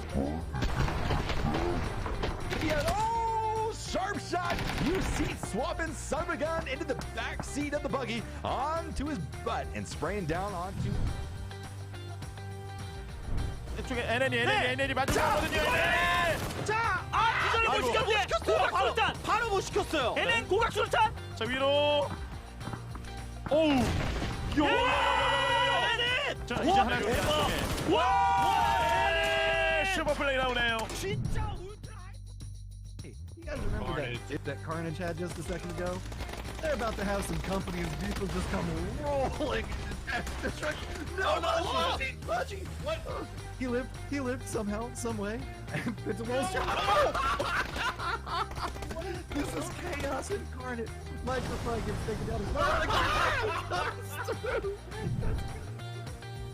厉害！这个厕所里面有人，但是他不知道一个哎呦，打了个飞身屁股！进去。哎呀，好痛！这种角度真的很痛。关键是他还是背着进去的，这是倒车入库。背刺达人国良，最后他兄弟又来一个，补吗？补一手灯到底，补的话没子弹了，还有12发，哇！啊，第3个人呢？你在干什么呀？ 여욱 선수가 좀 혼자 남아있고 여기 살리고 연막 쪽으로 소리 들렸죠 방금? 여기 있나요? 지금 불편한 도구를 가든 아니 몰랐어요.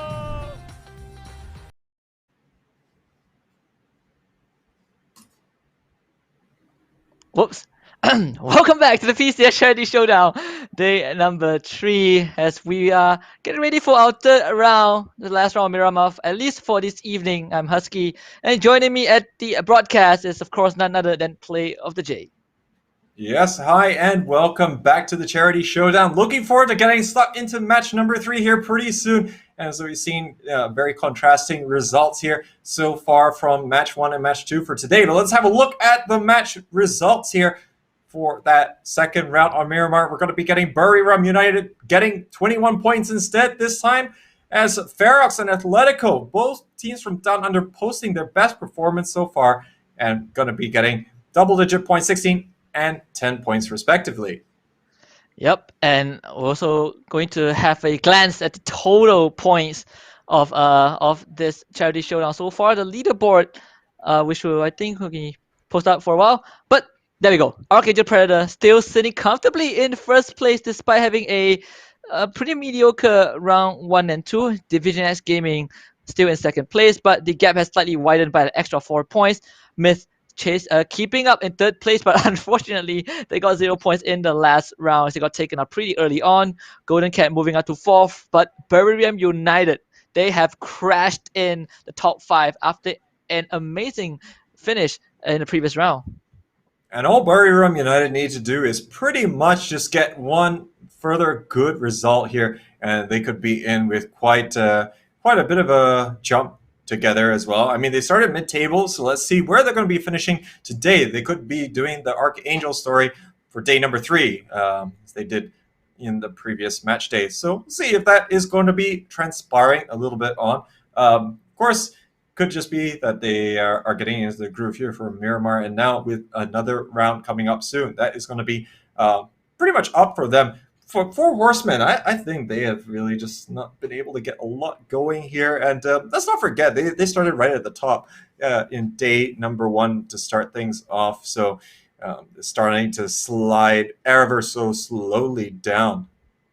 Yeah, I think for Horsemen, they were the ones who really set the pace for this entire charity showdown, but they were quickly eclipsed by these teams: Archangel Predator, Division X Gaming, and Myth. Even Fury Australia has made it to the top 8. Phoenix Gaming, even though they didn't really have too much highlights except for the few that we saw, especially Kush with that great ambush onto Division X Gaming, they still managed to keep themselves within the spot of potentially claiming the first place with 81 points, same as Buriram United, but it's going to be a long stretch from 6th to first place with almost a 25 points separating them. Yeah, and let's not forget, ladies and gentlemen, you can now register here for the PUBG Southeast Asia Series. Round number 2 for 2020 is going to be happening. Registration has just opened, and it's going to be up until 25th of May. So it's going to be open here to 64 teams from Singapore, Philippines, or from Malaysia. So make sure you get your squads together and sign up for this. You do not want to miss out on the second cycle here for the competitive scene of PUBG. And might I say that I can't believe that we are nearing the end of May. Time really flies. It felt like I have not enjoyed the first half of the year as much as I thought I would. But I judging think the a lot circumstances, of people haven't enjoyed it all that much either. but judging the circumstances, it's great that the second cycle is already kind of in progress. Do join and prove that to yourself that you're the best. But right now, it is the focus is on the charity showdown. I think it's safe to say like teams like Creator Esports probably would never be able to catch up. We are seeing more than 100 points plus gap between first and last, and they still have not been able to pick up the pace just yet. Round 2 was probably a disaster for them, losing 2 members at the start and getting caught in rotation by Daytrade not long after. But Daytrade as well, even though they were the second place in round 1, they quickly fell off the grid in round 2. Yeah, I think things have really gone awry for them. Well, I mean, who can tell as to how consistent that some of these teams are going to be. It is going to be PUBG after all. But I think before we get stuck into our next game, I mean, these teams are all here playing for that charity prize pool. And just again, big thanks for everyone tuning in and watching this. And also big thanks to the sponsor, Predator. And let's not forget, thanks to PUBG as well for being an awesome partner. And of course, this entire production here being brought to you here by Geek Events. Yep, exactly. So I think right now the stage is pretty much set for most of these teams, or at least for the teams that wants to get that first place, as we parachute into Miramar for one last time this evening, getting almost the most common trajectory from the northwest to the southeast. El Pozo will be the first one in sight as we fly to Power Grid. But it seems like we have different teams right now. Probably thinking about it. No, it's just DIC. Right, so the teams are paying respect to DIC as they just concede control power grid over to this Vietnamese squad. Yeah, DIC can liken to, a dog trying to, play with one of its toys in a very persistent manner and not going to give up that easily, as Myth has learned. So Myth, again, going to be dropping somewhere else here to start things off. Buriram, let's see if they can keep the ball rolling. They're going to be going to Impala, as this is still going to be Creatory nearby. And yeah, Creatory, I think you summed it up kind of well here. Like, there's no way that they can really jump in. And usually, I like to give teams the benefit of the doubt, but I haven't really seen flashes of brilliance here from the Vietnamese team, and they've been struggling. Yes, they perfectly average almost 1 point a game. Now it's a bit under. Yeah, they were not able to get any point in that previous game. So Creatory within close proximity of Buriram United, and as I say that, you see Buriram United, they're already opening fire on one of the members from Creatory. You can see that he is Castle not happy about that. Just honks his car a bit for Buriram to stop shooting. Let's give it a bit. They need a break. They need a long vacation after this.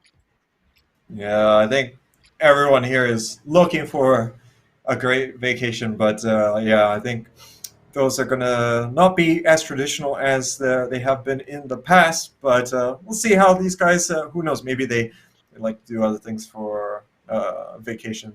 But now we are going to see, of course, that Killa and the rest of Archangel here currently leading the rest of the pack, as they're still trying to get some points on the board. We haven't seen them bust out those kind of scintillating performances that we did see from them in the previous match day, which saw them get 3 chicken dinners out of the 5. So they haven't been terrible either. But then again, they are at least better than the rest of the pack, but they haven't really been losing out to many of these teams. Up as the top 3 ranking, there we go. QC4 Horsemen, they drop all the way down to 8th place. Barely just scraping the edge of the elites with only 73 points. The top 3 ranking still the same though after round 2, with Archangel Predator leading the pack, followed by Division X Gaming and the Myth. CJ still the top fragger, undisputed best one so far throughout this charity show match. But seems like Maxonus is gonna run into Turtle, and we'll see if the Turtle wins the race this time.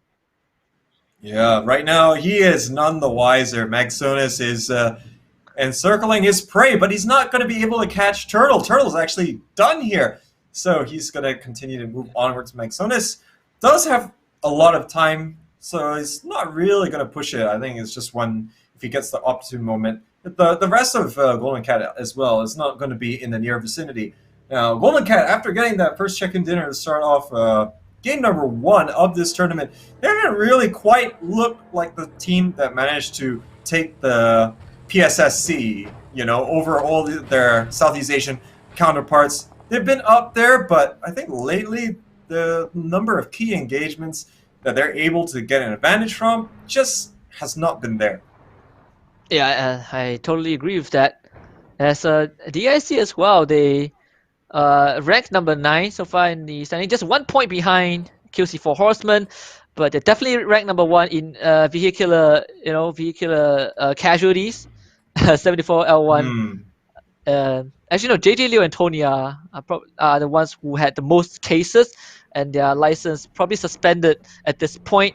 But they have not been showing up too much, but they're still able to keep within arm's length of the top 8.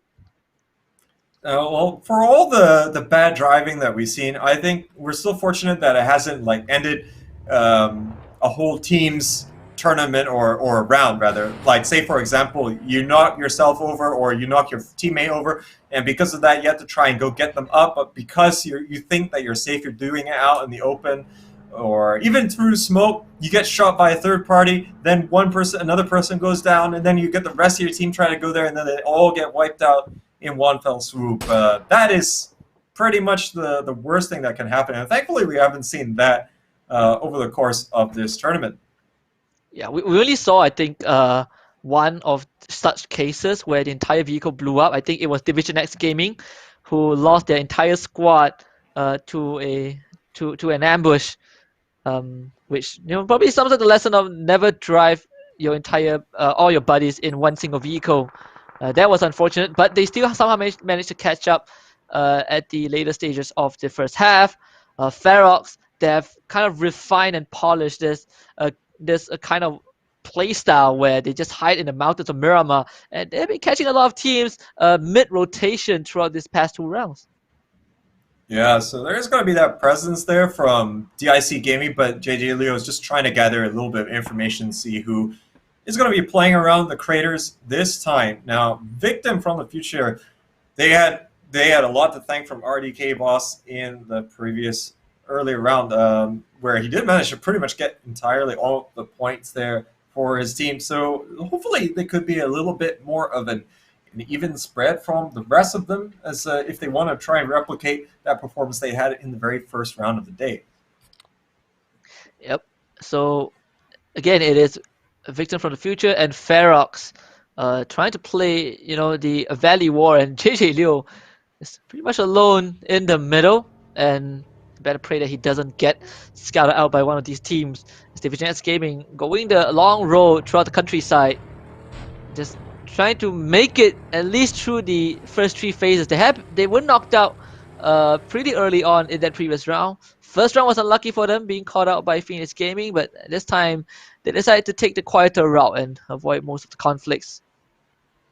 Yeah, Phoenix Gaming actually going to be really separated. Kush going to be moving around on that northern side. HusKKiee is going to be rotating along here. Dr. Logi trying to see, can he get any line of sight to try and work it in his favor? Not really. I think the curvature of the hill is going to be just enough here, but that's not going to deter him. He finally gets a little bit of a eyeball here onto the Cerberus player, but it's not really working out. Dr. Logi, of course, can be clutch when he needs to be, though. Let's not forget, of course, in day number 1, when they took their chicken dinner, they did manage to win a 1v2 situation against Divine Esports to take the 4th round of the day. So, yeah, Dr. Logi, he can be on my team any day.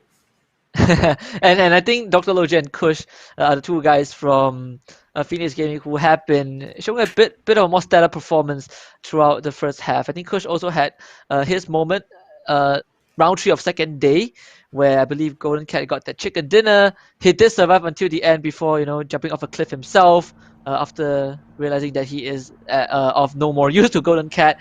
That was a pretty long, drawn-out and stressful fight, but he managed to hold his ground until his dying moments. So really have to watch out for these 2 members, especially for Phoenix Gaming. But Fury Australia, the only Australian team to make it into top 10, has been on an up and down roller coaster ride so far. But after round 2, you can bet that they are starting to find their footing once more. Yeah, there's a little bit of congregation here, going to be potentially stunting a little bit of the pressure coming out from Cerberus, but not really going to have too much movement coming in. Phase 2 is going to be revealing itself, with Division X Gaming still the team very deep in the blue territory, and seemingly we're going to be playing around the crater fields again here, El Pozo as well. So this is kind of familiar, but let's see how it might be a little bit different in spin. Seeing already Vanautica going to be having the right ghillie suit for the job. Yep, so it's going to be pretty decently camouflaged in the desert, getting that supply crate. As JJ Liu opens out a Hornboy. Yeah, tough fragger from Myth. Unfortunately, will be down and finished out by Tony. DIC catching Myth. Hornboy, yeah, rotating alone. Not really what you want to do across the valleys. Myth's going to lose that first member as the first casualty in this round.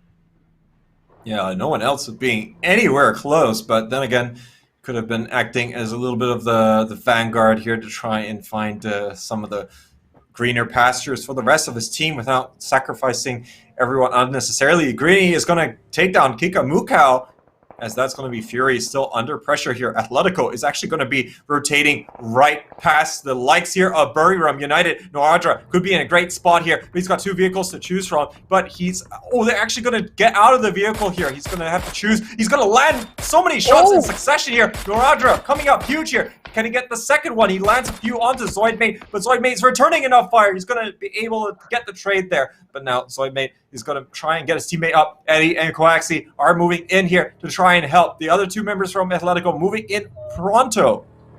Here comes the vehicle. The reinforcements are here. The cavalry has arrived, but both teams are going to prioritize reviving the teammates first. Atletico will be the first one to get back up into fighting shape. So Birmingham United kind of in the back foot, but Godmail will catch Flood off guard. And that means another member of Atletico will be down. Goddess is going to finish what he started. Linkseek gets taken out. Extreme finally just down Godmail though, but it's going to be a 2 versus 5. No other down Zoidmate. And Atletico probably is going to lose this fight because QC for Horseman, they're going to say, you know what, we want to join in this as well. And Atletico will be eliminated first as off-screen, 74L1 will down Duckmans. Birmingham United going to be picking up a cool 3 kills there at the expense of the Australians as they're going to be going out pretty early here in this game. And in stark contrast to their pretty good performance that we saw in the previous round. Levi's there is going to take down Minoru as Myth continuing to have trouble. Minoru just can't get anything going here in all of these games, it would seem. But let's see if the rest of his teammates can pick up for the slack here. Nico's trying to spot out the DIC Gaming player. Just not going to have the best of luck at this kind of range. Escalucha has to pick, and he picked Ducksman to be revived, and Nikos catches JJ Leo with some very accurate shots, and that's it. It's an easy kill onto one of DIC Gaming's member. So Ferox's guerrilla warfare in the valley still kind of working out in their favor. Archangel Predator pretty quiet this round. CJ is going to go for a long jog into that safe zone. Creatory also making their own moves here. They're not out first here, so it definitely looks like it's on the up for them. But yeah, I think we'll see how they're going to be performing, all things considered. There's going to be long-range fire coming in. They're able to take down Killa, so IQ 500 is going to be putting his team on the board. They've already managed to meet past expectations, so let's see how they're going to be able to do. Well, Creatory getting that 1 point, so we're still one more kill, and they will get the 1 point average per round. But catching Killer, mid-rotation is detrimental to Archangel Predator, who are already struggling to make it into the circle. We saw that CJ just now didn't have a vehicle. He was forced to make a marathon run into the safe zone. Burn United finally making into the circle as well. Unfortunately, Duckmans and Escaluzia, they will have to play a bit more cowardly after losing both Minoru and Honboya. Wow, look at the number of vehicles all going through this mountain passage here. Ferox is going to be trying to pick up their team member. Golden Cat is right on the other side. Six Stacks not able to spot them out there, and they're going to be down from the other side of the hill as they're going to be making a quick getaway here. Oh, the vehicle just not moving exactly as intended, but definitely better than what we've seen so far in this tournament. Golden Cat not fast enough on their feet, now puts themselves in line of sight of DIC Gaming. As Ferox dodging literally a bullet right there. Sapao will go for a lone drive on his bike. So Division S Gaming, they are sending out their own personal scout. Teams have been doing this pretty more frequently on Miramar for throughout this entire tournament, this entire Cherry Showdown, sending that one lone member. And the first example we saw was 1405. He was kind of not the best example, but more teams are doing it, and Levi's will try to get a few shots, but not able to land them, unfortunately, onto NBK. Wow, what connections they're landing onto NBK there from Levi's. Just not enough there to put the finishing touches, but looking at these long-range shots coming out here from Levi's, he's going to take down Minoru, getting him in the head to boot. So that's been some nice plays coming out there from the Divine Esport player. Now, Divine, I mean, they've only had that one real good round to speak of, and yeah, they had a chance to get their first win a little bit earlier on, but yeah, Phoenix Gaming here, of course, as we were talking about earlier, Loctology able to beat them in a 1v2, so they're definitely performing below expectations, but now Joxy here could be hunted down here mercilessly by the Vietnamese team. They are moving in. They've already primed the nade to try and take him down, and there's no chance given. Greeny going to be able to pick up the kill here for Phoenix Gaming. Yeah, he just instantly eats like one full mag in a blink of an eye, as Hangbo Ditch will do the deed.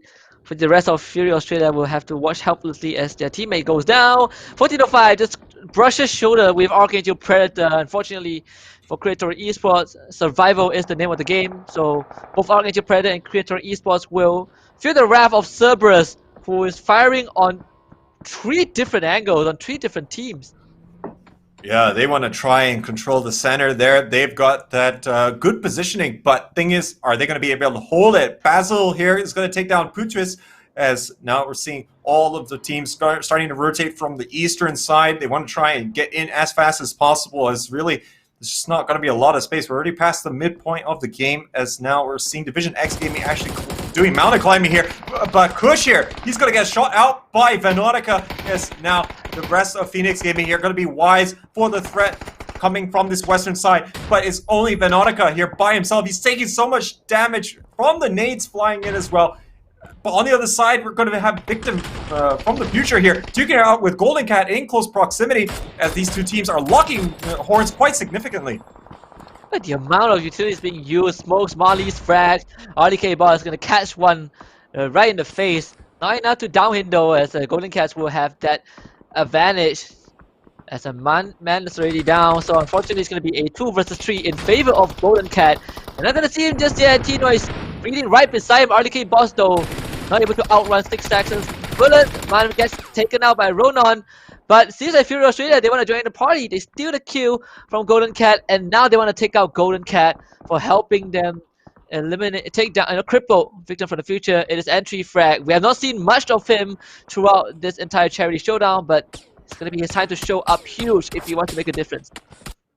Tom K trying to offer some of that long-range fire here, but he has to come all the way down here if he wants to try and help in the fight. Division X Gaming here getting picked off on the side here by Divine Esports, as we're going to see Sapao bow out for the time being. Whereas off screen, we are seeing that Ronan from Fury is going to get eliminated here. Hungpa Ditch going to be picking up another one here for his team, as we're seeing more TK action here, and seemingly friendly bumper cars going on. And they're going to lose their truck as well. That vehicle's going to roll right down the cliff. Tonke, not so lucky, will lose his life to Duckmans. Flash will also down Greeny off screen. But Burren United having their pacing, their tempo a bit hitting the brakes in that moment. Unfortunately, they have to revive that fallen teammate. McDonald's though also eliminated by entry fragger. Golden Cats not really winning this out, as Victor from the future managing to revive the down members, so they're up 2 men against Golden Cat. Konaxi will be surrendered to the blue zone. German does see the back of Fergus, and JS will finish the job. Well, Buriram United facing off against the likes of Ferox, but they got other problems here. But MBK going to be the last player here for Division X Gaming. He's going to be in trouble, as now Buriram United starting to lose even more players. And it all started with Konaxi getting knocked down by his teammate, hit the vehicle there. So that just goes to show how badly things can start to cascade from one seemingly small error. Well, I mean, it's a small error if it happened in the early stages of the game, but yeah, this is already crunch time. Yeah, I think Burn United, only Noadra is left in the blue zone, and I think he's just going to submit himself to fate after that catastrophic, hit and run. You talk about, we have not seen any examples of that. Well, wish is granted in the form of Burn United getting potentially eliminated early on, but Cozy will down 6 sacks. Tino is nearby, but not going to have time to revive his fellow teammate, unfortunately, as Ferox now closes in. Victor from the future is still in the vicinity, and you can see Teddy will finish off what he started. 6 sacks will finally be taken down. Now the rest of Victor from the future are going to try and hunt for Tino. Tino has a lot to work with. He downs RDK boss, but he's also taken low as Darkmas will try to weigh in on top of the hill as Calusa downs Grumps. Ferox being caught by Myth left, right, and center. Wow, it always seems like there's always a bigger fish here, as now it does look like the hunter becomes the hunted here. Nico's taking the nade right there. Duckman's looking to finish off the kill, as Galucia here is going to be able to confirm that one. But now Victim from the future is going to still be having the entire place to them. Oh no, sorry, Tino is still on the board here. But now 4 horsemen are coming up behind Myth. Golden Cat gets finally taken out by Victor from the future, but this is a backstab The horsemen are here. They smell party and they want to crash and take the pinata for themselves. Damas out in the open. HusKKiee desperately trying to provide cover fire, but Damas, he has no idea that the horsemen are sneaking out. Meanwhile, Daytrade getting a huge bounty as they eliminate the entirety of Phoenix Gaming. Chubang does down Veronica, but HusKKiee is going to be gunned right down by Grumps and Sweet Soul as Ferox retaliate, and suddenly it's just one lone member, Darkman. He was on the run and he has to keep running. Dem sees 74L1 and he will finish that off for his team. DIC now will be caught in the crossfire as Divine Esports as well. Nicky's not really in a good spot, gets down. But Four Horsemen will also face some of the retaliation as the fourth party in the form of Division X Gaming will be able to bomb and eliminate Swit. HusKKiee boss takes down Cozy and he will get that kill for himself.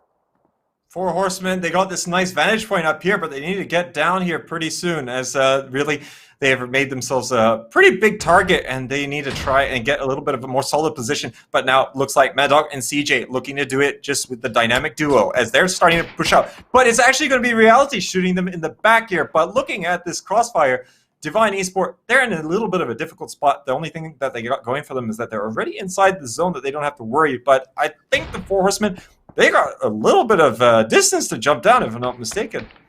Yeah, and Archangel Predator in a pretty sour spot. It is Cerberus this time who has absolute shelter. They control both compounds within the safe zone, and it's just going to be an absolute massacre out in the open desert as Entry Fragger will finish off Sweet Soul. The Indonesian squads are not ready to bow down. You can see just long-range crossfires from multiple angles. Grumps down Joman. The Four Horsemen will lose two of their members, but not out yet. Anquan will do a bit of favor for his Thailand opponents as they eliminate Ferox. Jace will try to crawl to safety towards the edge of the safe zone. Joman as well, but this should be the ends of them, and they know they will leave Gems to his own devices as he will be the lone survivor for the Four Horsemen. But the gunfight does not stop. Grounds down Joman. Grounds finish off Joman. There goes QC Four Horsemen. They are eventually going to be eliminated. Yeah, Nicky just absolutely shutting him down, but now Mad Dog trying in vain here to save CJ. I'm not sure whether or not he can potentially get in here. He's taking too much damage, and no, it's not going to happen, so that's a little bit unfortunate there. DIC is going to be taken out. Daytrade is going to wipe out another squad here, as they're looking to really put quite a significant hold here. Cerberus, after being quiet for so long, they're going to finish off Predatory as well, having control of these two compounds, but it doesn't look like Mad Dog can even get outside the blue zone himself, and that's going to be a relatively early end here for Archangel yet again. Yeah, Mad Dog trying to be the good buddy, but he ends up joining CJ in the grave. Unfortunately, Archangel Predator, they didn't get much frag. I think only 1 or 2 points. But HusKKiee with a great alley will bounce that grenade onto Namsi. He's not done yet though, throws out the second and third one. Levi's is going to be the next target, but with the cover of the smoke, should be pretty safe as Nick will now find his crossfire onto HusKKiee. Able to knock him down though. Cerberus still pretty much in control of the safe zone. Darkman finally finds his victim, but it's Entry Fragger from an obscure angle to finish him off. But Entry Fragger, he has done his job, and Veronica will decide to put him to the rest. This east side is seemingly under constant siege here, as you're still seeing that there's some teams trying to make it in, but Cerberus looking as though they got the positioning. They're trying to put the squeeze here. Look at Victim from the future. They're all cut up on the hill. They have got no way to come down easily here. It's a shooting gallery here for Daytrade. Now they already have 6 kills in this game. They're going to pick up some more as they're going to be able to get some further knocks there. Entry Fragger will meet his end as Matey going to be helping out his teammate. It's going to eliminate that Indonesian player, and I think there's only going to be the 2 victim players that still are going to be up there, but Divine, they've been cut down to peg as well. They only have 2 members in this game. Oh, and Cerberus, they make a rotation they make the decision to regroup, and they will surrender that one huge warehouse over to either Divine Esports or Victim from the Future. RDK boss though, he gets killed off. So Cerberus this time really having a decent game because they were able to get into the safe zone pretty early on and get control of both compounds. They don't mind surrendering the big warehouse as a separated, terrace buildings. Definitely more advantageous. Basil will shoot flash off his bike, and that should pretty much spell the end for this day trade member. Teddy will be able to steal it away. Flash seemingly staying on the bike for a little bit too late here. At least his teammate's going to be able to get out okay, but there's only going to be day trade left here. Now, there's not a lot of manpower to work with. There's still going to be the full squad of Cerberus who's going to still be holding that compound on the western side. Now, there at least is this warehouse that's still going to be available, but Divine already taking up residence here. But that is going to be it for Teddy. He's going to be bowing out here as Subang putting the finishing touches. Fnatica also getting taken out. So this is replay from Mady. Just a huge kill on all members of Phoenix Gaming. He single-handedly finished off the remnant of Phoenix Gaming. Day trade obviously waiting in, but it all started from a great ambush. But Day trade off the success, or the back of Mady's success, are now in a very tight spot with only Mady being the sole survivor. That spray transfer from Mady was absolutely excellent here. Let's see if he can still get some more. I mean, I know it's going to be difficult. Day trade only have the one player left remaining here, and it really has to kind of wait and see if the other two teams are going to be engaging a little bit more. And just has to hope for a little bit more fortune when it comes to the circle. But Levi's here, not going to leave him any room to breathe here as he's continuing to rain down Hellfire. But at least there's a little bit of respite for the now. But just as I say that, Caster's Curse comes along, and Subang is going to be able to seal that kill. So we are down to a 2 versus 4 situation, and Cerberus, they are the one who has to kind of move right in. They surrendered the warehouse, but unfortunately the warehouse is the only shelter that's within the safe zone. So Cerberus, they're going to try and split up, starting with Basil being the scout for his team, managing to get behind cover for now. That's going to be Namsi and Levi's. They are the one who needs to pull the weight for the entire Divine Esports. They only got close to first place one time. This is going to be the second time that Divine Esports can smell that chicken dinner, but they need to take it away from the entirety of Cerberus Esports. Yeah, they did have the positioning advantage, but it's being quickly taken away after those very fast rotations coming out from Cerberus. HusKKiee moving up all the way onto the doorstep of the warehouse compound right now. It's going to be offer quite a bit of coverage here and territory, but Subang going to have that long-range fire. He's going to be able to prevent Levi's from going up over the top and flanking his teammate. Currently, Namsi also trying to do the same here, but HusKKiee and Smell, they're going to be teaming up. They're already priming all the flashbangs as they're going to continue with their push, forcing Levi's back into the building. Pretty hard to play with the warehouse. It is an open area. You have a sniper, and Namsi knows that Cerberus Esports has Subang on the roof. So this is going to be a very tense moment for Divine Esports to play basically on all the open areas. Namsi, he himself holding alone on the right side of that warehouse, is going to pretty much meet the wrath of the entirety of Cerberus Esports pretty soon. You can see the frag grenades are being lobbed out. Namsi gathering and processing the information, but he gets tagged by the first one. That's pretty much it. He's going to get blinded by the flashbang. And he's just going to have to work with what he has right now. It's going to be HusKKiee being the first one to get into his line of sight. Right now, Namsi is getting absolutely cornered here. They are absolutely focusing on him. He's got not a lot of space to work with as he's continuing to attract so much utility. HusKKiee going prone at the right moment. Levi's going down. Basil will be able to finish things off here. And Cerberus going to be closing out. They managed to secure their first win of the competition and 9 kills to boot. Pretty much one of the more unlikely teams to make it towards the end, but they've proven that they can also pull their weight in this charity showdown. A little bit of lady luck and, of course, a lot of grit. And Cerberus Esports, they take their first chicken dinner in this very bloody round 3. Yeah, I think Cerberus, even during the PSSC, where we did actually see them play with the rest of the Southeast Asian competition, they were also like showing flashes of brilliance, and I think we don't really see a lot of that even in this competition compared to that one. But they, mind you, qualified for PCS Berlin as winning the Vietnamese league. Now, that, of course, is quite the established league here, and it's nice to see that they're able to translate this into a good result. But before, at the start of this round, they were languishing in that 15th position, And honestly, we just need to see a little bit more of this here. I mean, they have not yet been able to post this kind of result, but this could be the mark of a little bit of a turning point. Yep, and I think by the end of this round, when we see the leaderboard, probably it will be a bigger shakeup compared to the first 2 rounds, where RKG Predator, they can still they are pretty much still in first place, but the rest of the standings will probably have a lot of deviation from what it used to be. We still have not seen, you know, the leaders of the pack showing up as much. Probably Myth with that first chicken dinner, but that's pretty much about it of what was left of the Kings from the first half.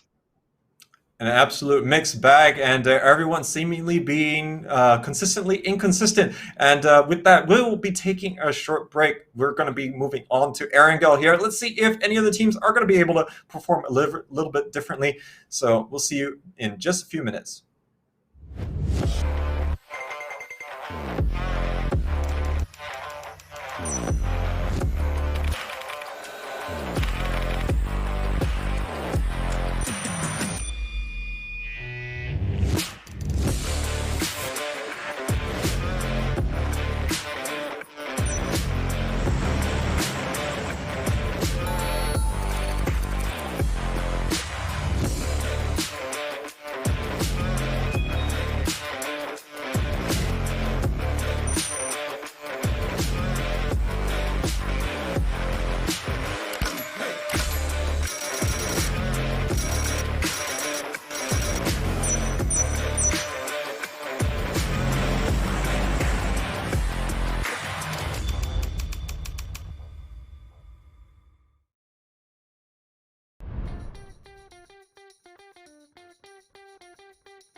As I'm going to die. With still having the main island having a little bit of control on there, a couple of these guys can make their way through, and himself getting knocked from. It's really interesting because, yeah, actually, like, the Team Liquid guys, super nice dudes. A grenade up to Hygwin. Hygwin, the hero, but right on top of him. 来看一下这边三名成员不分推进面对 Harry 的架枪，直接打第一支、第二支、第三支，也很漂亮。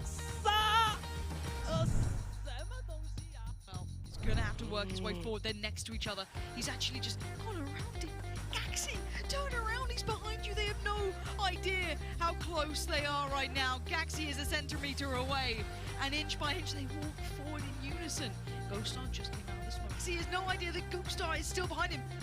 Both prone. Ghoststar's in the blue. Oh my god, he might go down. Let's see Ghoststar, but it's not quite enough. K-Man gets him down. K-Man goes for Fuzz. Fuzz forced to go down. He's going to stick to the spray. He's got no bullets left. Mini Fountain. Oh my word. とそしてリラックス取り特殊部隊サンシスターを沈めに参ります。ケンです下手投げグレネード一旦ここ出て当たってるさあどこのダウン裏回って降りて外側2人目ダウン3人目いけるか3人目ああ全部取れるか倒した So many teams now piling up from the south. T-Bone. Oh my word, T-Bone's right next to them. He's gonna fly.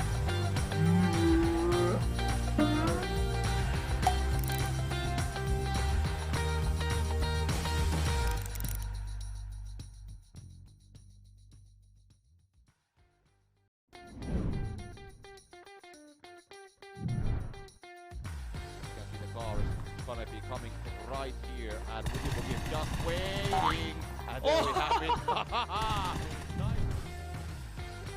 5시 지역, 서클의 5시 지역에 붙어있는 두 팀인데 위키드가 욕심이 좀 많아요. 봤어요. 인디고 맞고. 네.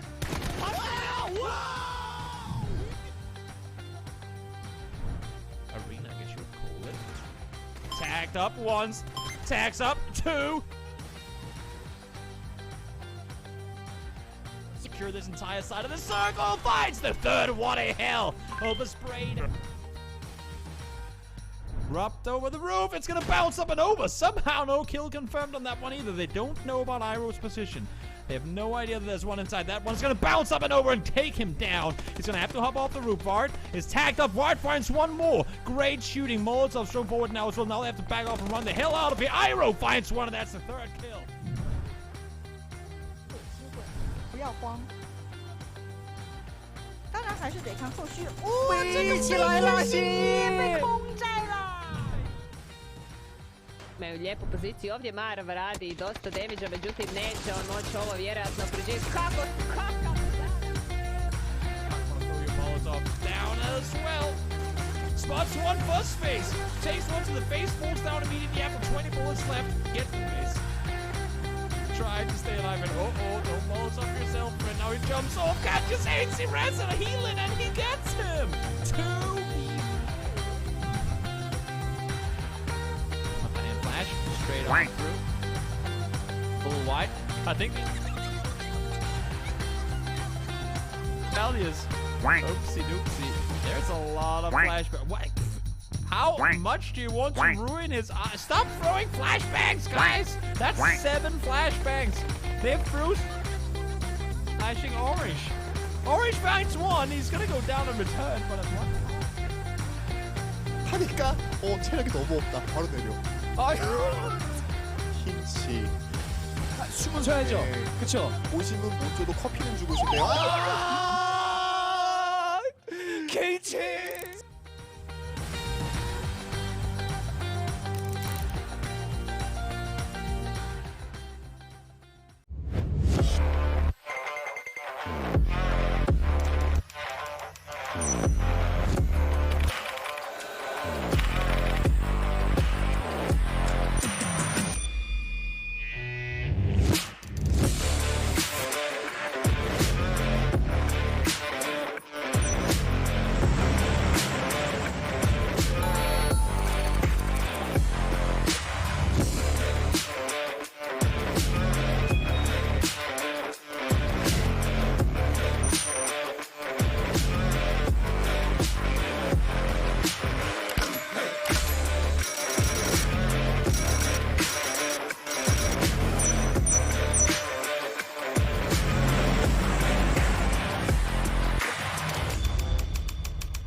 I'm going to die.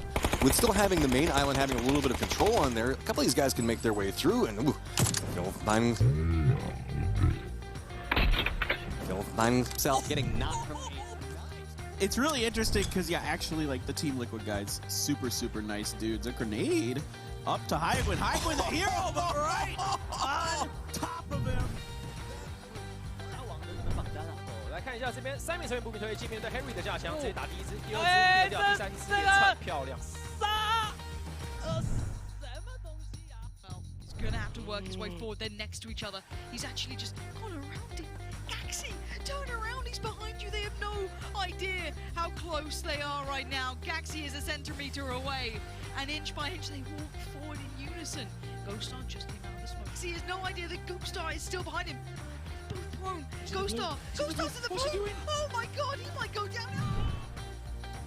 We'll see Ghoststar, but it's not quite enough. K-Man gets him down. K-Man goes for Fuzz. Fuzz forced to go down. He's going to stick to the spray. He's got no bullets left. Mini Fuzz in. Oh my word!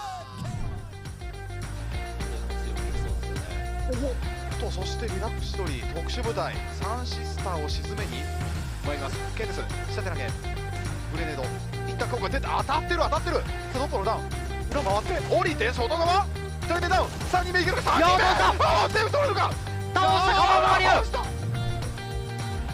So many teams now piling up from the south. T-Bone. Oh my word, T-Bone's right next to them. He's gonna fly.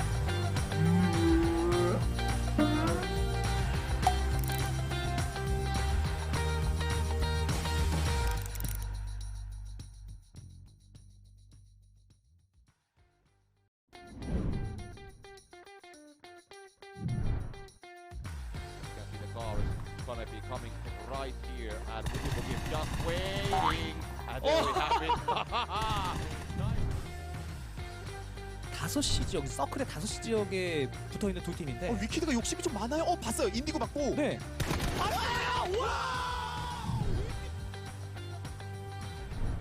Arena, I guess you would call it. Tagged up once, tags up 2. secure this entire side of the circle. Finds the third. What a hell. Oversprayed. Dropped over the roof. It's going to bounce up and over. Somehow no kill confirmed on that one either. They don't know about Iroh's position. They have no idea that there's one inside. That one's going to bounce up and over and take him down. He's going to have to hop off the roof. Vard is tagged up. Vard finds one more. Great shooting. Molotov's thrown forward now as well. Now they have to back off and run the hell out of here. Iroh finds one, and that's the third kill. 不要慌，当然还是得看后续。哇，这个起来了，被空摘了。 Imaju lijepu poziciju ovdje, Marv radi dosta damage-a, međutim neće on moći ovo vjerojatno preživjeti. Kakav Molotov down as well. Spots one first face. Takes one to the face, falls down immediately after 20 bullets left. Get this. Tried to stay alive and don't Molotov yourself, friend. Now he jumps off, catches AC Res and a healing, and he gets him. 2v.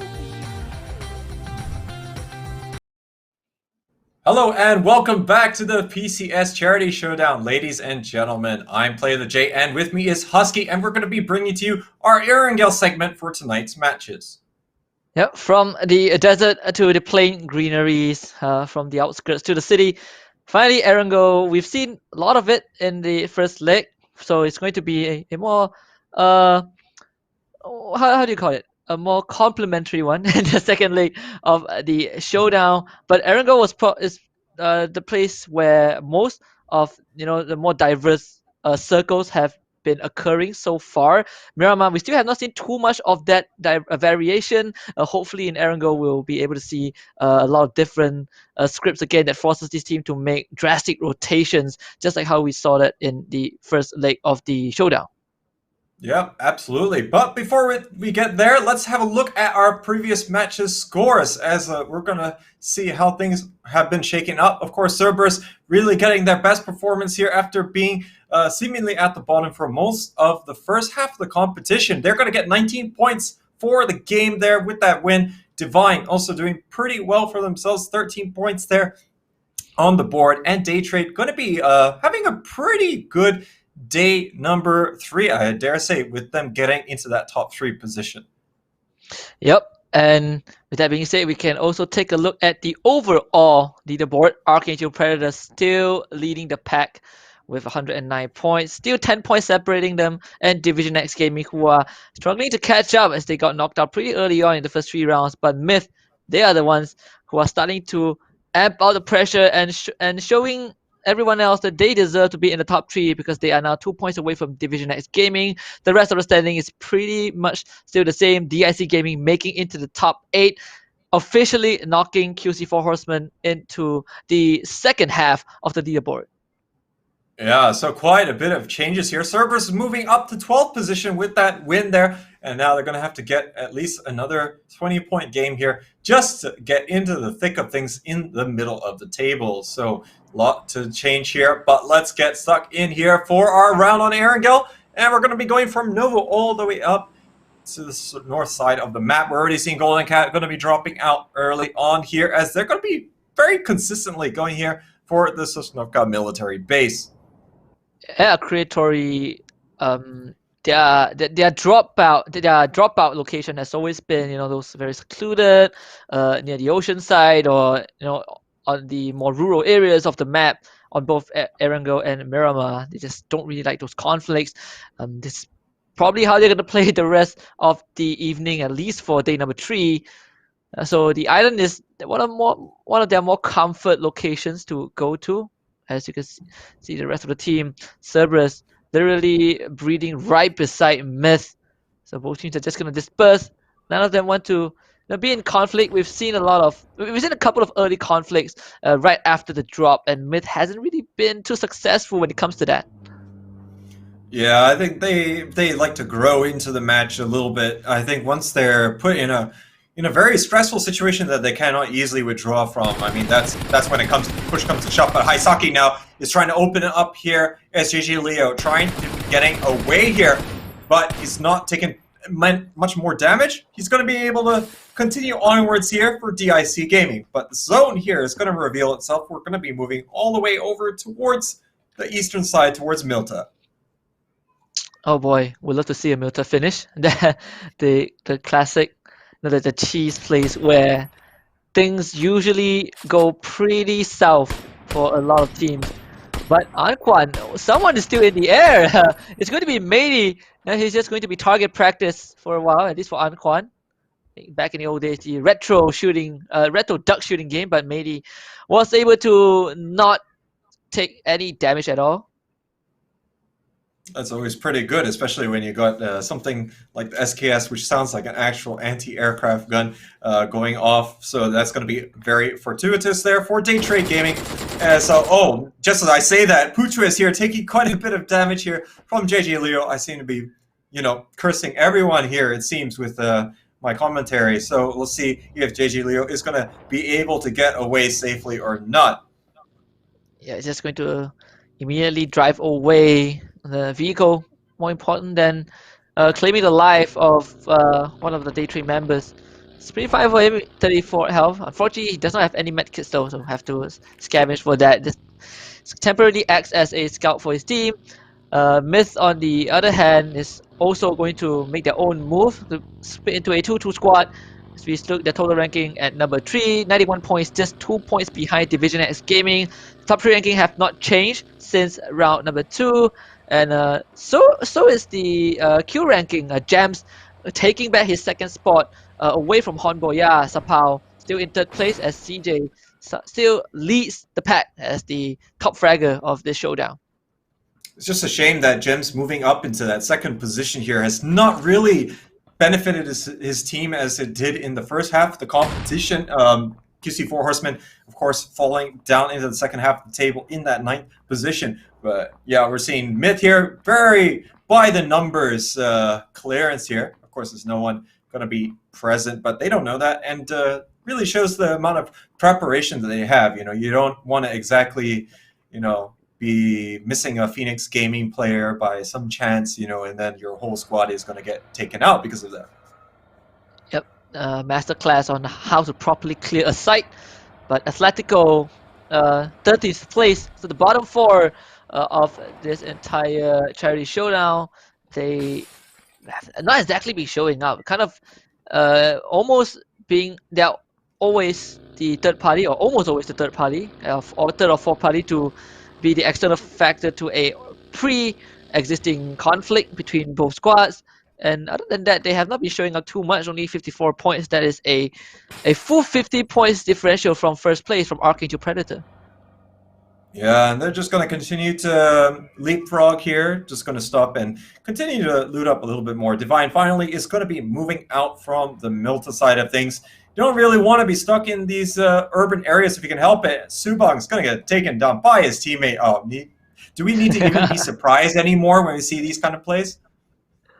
Oh man, well, at least for once it's not DIC Gaming. They have a vehicle, but it's still the early stage. Smell is going to make it up by reviving Subang, but probably this time he's going to let Subang drive instead, and he will just sit in the driver's seat. HusKKiee is just on nearby guard duty. Oh no, Subang decides to just walk, away from Smell. I've casted a lot of PUBG tournaments over the time, but this has got to be one of the most team kill filled motor accidents that I've seen in a long time. It's just also shows who is probably some teams have designated drivers. Oh, Teddy though just got his buggy, but not for long. Flood and Linksy will combine their strength and take him out. The first casualty, unfortunately, for this round is going to be from Victim from the Future, and RDK will just turn tail, make a U-turn, and get away from these small houses. Yeah, he got completely caught in no man's land. He committed to moving towards the compound and got straight away punished there. So that's going to be the first kill here, and it goes to Linksy. So seeing now Cerberus, they're just going to be continuing to bide their time. Don't really want to try and deal with too much of the pressure. And here we get the slow motion action replay of Smell totaling his team member. And oh no.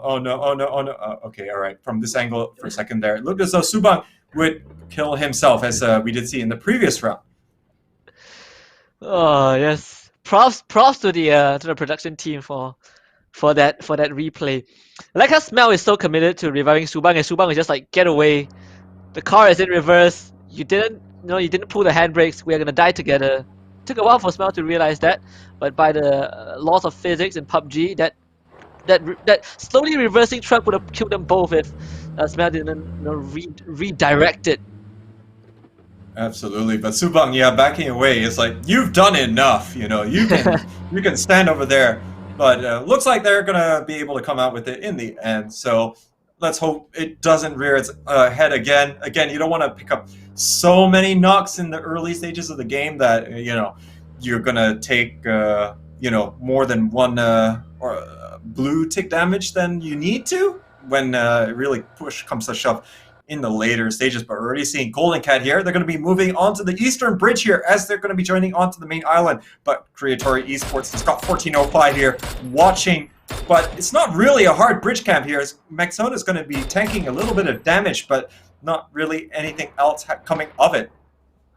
Yep, as Creatory 1405 specifically managing to stall Golden Cat for now, and Golden Cat, they are now locked in a confrontation with Creatory, and this is probably the only way that they can take to make it past Creatory if they want to go straight through the middle. They have the option to drive through the beach side, but it seems like they are confident enough to take on this fight. But Tony just guns down Vanotica, who got again caught off just like RDK Boss, driving straight into a mag of bullets.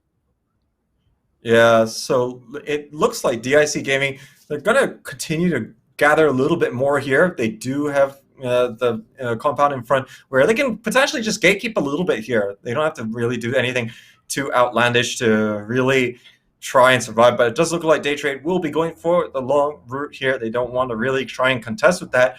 But Archangel is going to be ahead of them. They're looting up, having sloppy seconds here in Pachinki after, Circle is going to be shifting quite substantially here. And with Milta pretty much in focus, but look at how much of the area here you can't even play on.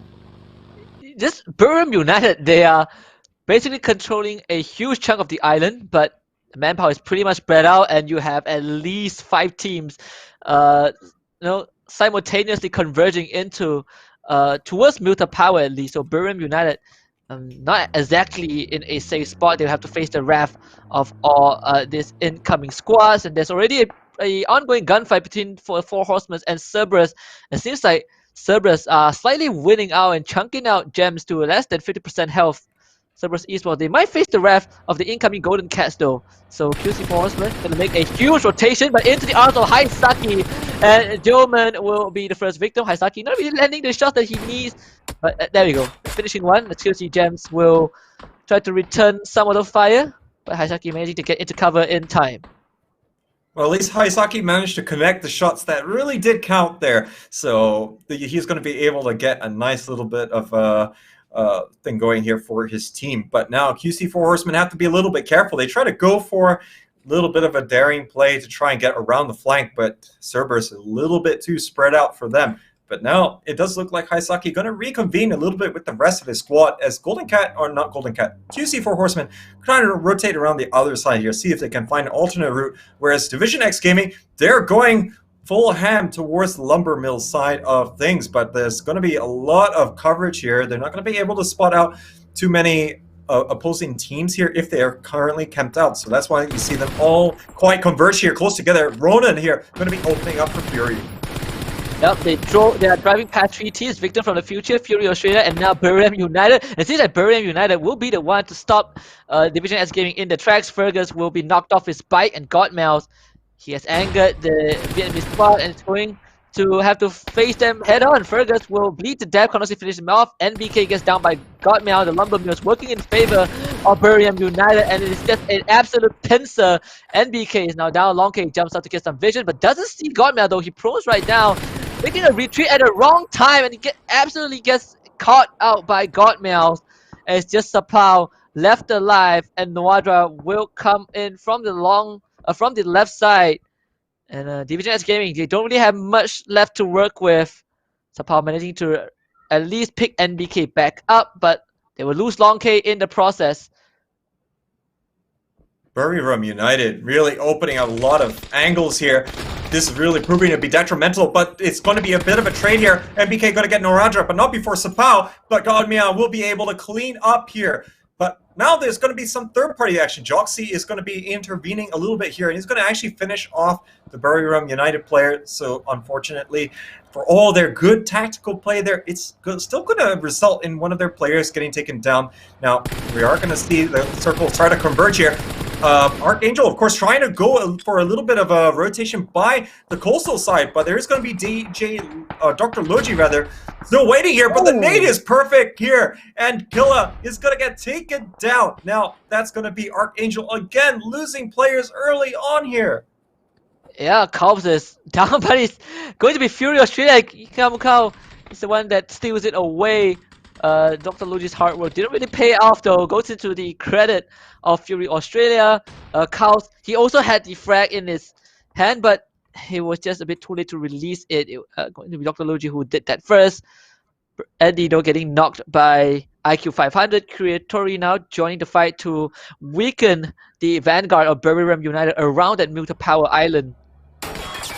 Oh, Mad Dog coming up right behind Hungbo Ditch here, not able to land the shots enough, and now he's going to continue to run away. He's already smoking, but it looks like he should be able to meet up with the rest of his team members as Predator are going to be hanging around there. Mad Dog actually going to be taken down by the blue zone of all things, and it's only the phase 3, so it's not a lot of significant damage. On to Phoenix Gaming, and now Killa. He has to be the one to rescue Mad Dog, but unfortunately, it's not going to be an easy task though. Phoenix Gaming, they have their eyes into the safe zone, which is does down and kill off JJ Leo. IQ 500 pumps a bit of damage into this day trade member as well. DIC Gaming, they have caught wind of this isolated member from day trade, and now they're going to storm the building. It's going to be Mady watching the stairs, but not really catching vision of DIC Gaming's members. 74L1 will down Mady, and is up to Flash to hold the fort. Look at the coverage from 74L1, but the nade flying in from Anquan will be able to finish this engagement, as now it's only left to Putuis here, and he's all the way here by the beach. He's got nowhere to go. Creatory Esports not making life easy at all with IQ 500 looking to seal the deal. He just can't land the shots though. Now Putuis is really all by himself. At least he manages to get off the beachhead and to the shingle here. But there's still going to be a lot of problems that IQ 500 and the rest of Creatory can still exact onto him. Yeah, not the best time to sunbathe on the beach. Ronan dies off to the blue zone. Archangel Predator managing to rescue Mad Dog. So they are going to finally drive into that safe zone, drive into that circle for now. It's going to be a long journey for Archangel Predator to establish any form of territorial control as the conflict between Cerberus, DIC, and Daytrade continues. Killa and Mad Dog are still coming in, so they've been tanking quite a bit of damage there, utilizing as much utility as they needed to be able to bring at least that other member back here. But they're almost reconvening here with CJ, and Archangel still going to be in the lead. So they're looking pretty with the 109 points at the start of this round. Let's see what more that they can get. QC4 Horseman under the pressure. Linksy from Atletico here trying to land the shots. He gets one but not the second. But Entry Fragger is going to blow up here. And that is about it here. And I don't even want to know what happened there. First case of self-suicide bombing. Fortunately, it's not the outcome that Entry Fragger wanted. He fragged himself instead. Man does die to the blue zone, so Victor from the future losing 2 members at once, not really what they want. It's only they only have one more guy left up, but Entry Fragger, dies to bleeds out to that fatal mistake. And VTF, they are in a horrible situation off of those small mistakes. As CJ will drive by the compound controlled by Divine Esports, and he's going to be forced to get out of his car.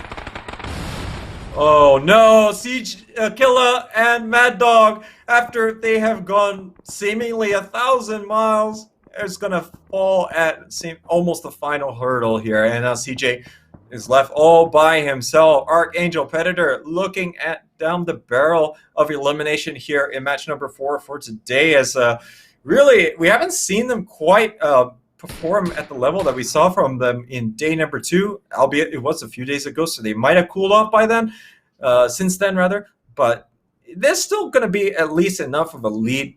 Now, some teams have managed to jump up, such as Myth and Buriram United, but everyone else has kind of slid down a bit here.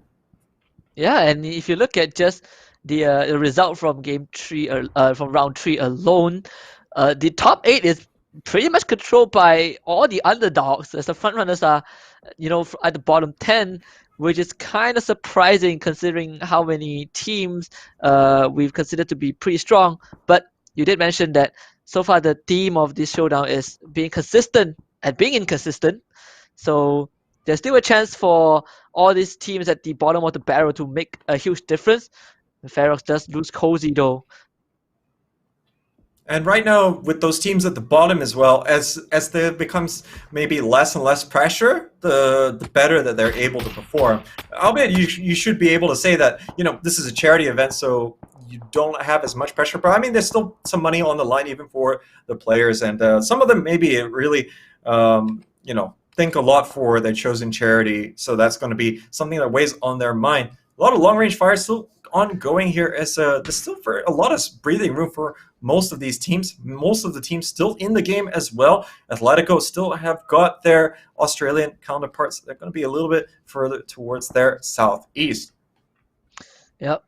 The Australian teams are pretty much still healthy this time. They are only down two men in total, one from Ferox and one from Fury Australia, as Joxy will finally find cover.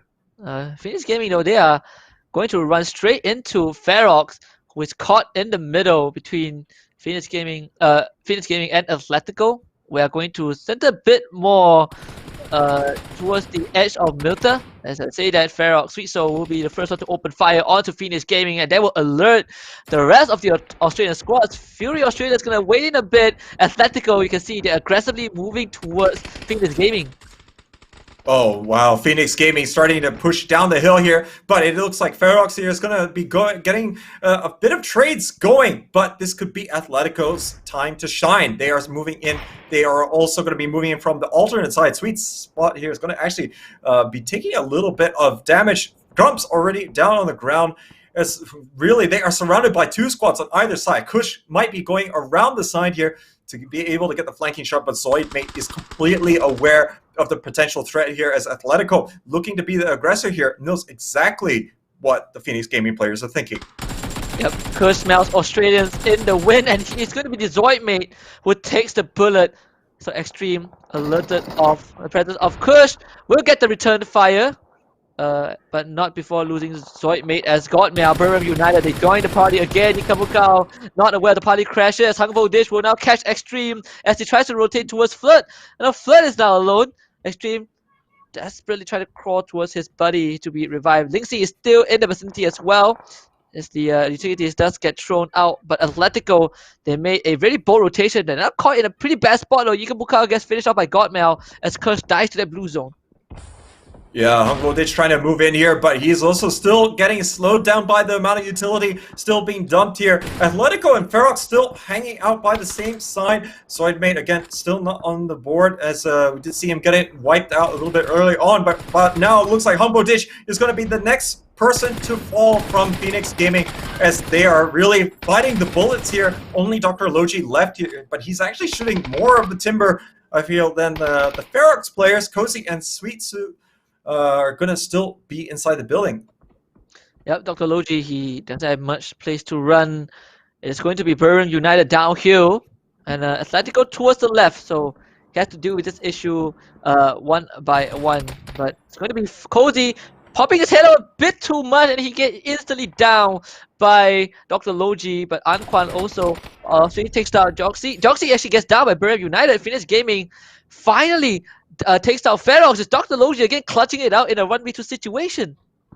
Wow, and he completely denied the player there. I think they try to really go for that all or nothing push there, trying to take advantage of the fact that Dr. Logi took a little bit too much damage, but he was able to get his gun up in time and able to win in that clutch out situation. But there's still going to be Atletico and Buriram United, and yeah, it's not looking good for the final Phoenix Gaming player. But now with this zone, looks like Myth is looking to get their second win of the day if they can play this one out carefully. But now Cerberus is facing the pressure from the lone player of CJ from Archangel, but after his single-handedly killing of Ferox in game number 1, wouldn't put it past him to win this one out.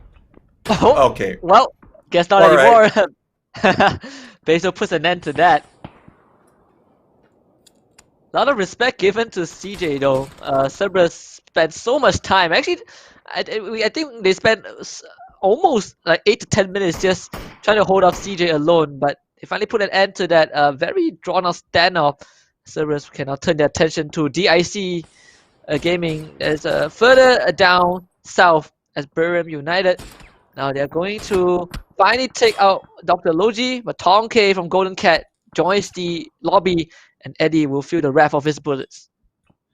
Yeah, he's at least able to get down the right side of that cliff here, but looks like the long-range fire is connecting here onto Kanaxi, but there's still going to be a lot to do here for Tonke, but that's going to be enabling a little bit of time here for him to get further down inside, actually tanking a lot of blind utility coming out from God Meow. He knows that there's one player here, but he's going to be lying prone for the time being. Look at Atletico moving in, but Tony and 74L1 coming up big here. So both Cerberus, all the Cerberus players, all going to go down straight away, and we're not going to be able to see them get a second good result in a row here, as that's going to be it for them. Myth seemingly trying to watch the flanks here, but they got someone right next to them. Oh, the IC Gaming, they ran them out. There's much confidence and skills from Favor here. Blood and Lynxie trying to do it. They're able to take down another 2 members here for Myth. This looks real bad here. Minoru, the last player left here, but he's going to get the spray. Atletico getting eliminated here in Minoru after seemingly getting taken out first here for Myth. For most of today is going to be the savior. But QC, they are now taking advantage of this nade through that window. Wow. The Molly's going to be finished off Esqualucia, and QC4 will pick up the scraps. Oh, man. That was looks like perfect Molly. That straight through the window. My goodness, QC4 Horsemen taking full advantage of that. And now they have put themselves in a very great spot, a very advantageous spot, as well as Levi's will finally find his fallen comrade, but he knows that DIC is still nearby. A lot of mod is being thrown out just to, get some zone control, but Tony not gonna let that happen though. Unfortunately, Turtle will be blown up by that frag, and Levi's will be completely isolated on that second floor. Yeah, Levi's is the last player in the compound right there for Divine Esports, but I don't think the rest of his team members are going to be coming down. They are already inside the zone. Actually, it does look like DIC is actually focusing on trying to get in the zone here. They don't want to deal with this, but Anquan got a shot through the smoke, in fact, and Buriram United coming to weigh in on this battle. Levi's here is going to also be eating the dust here, as now Tony, the last player here from DIC Gaming, and there's still fire. Nikki is using whatever bullets that he can to just try and get as many bullets downfield. Konaxi, though, is going to be able to be the one to get those final touches. Buriram United, they are taking out every team as Golden Cat is now out. They have been the third party so far, and it's going to be Buriram United against QC4 Horsemen. Finally, a direct showdown.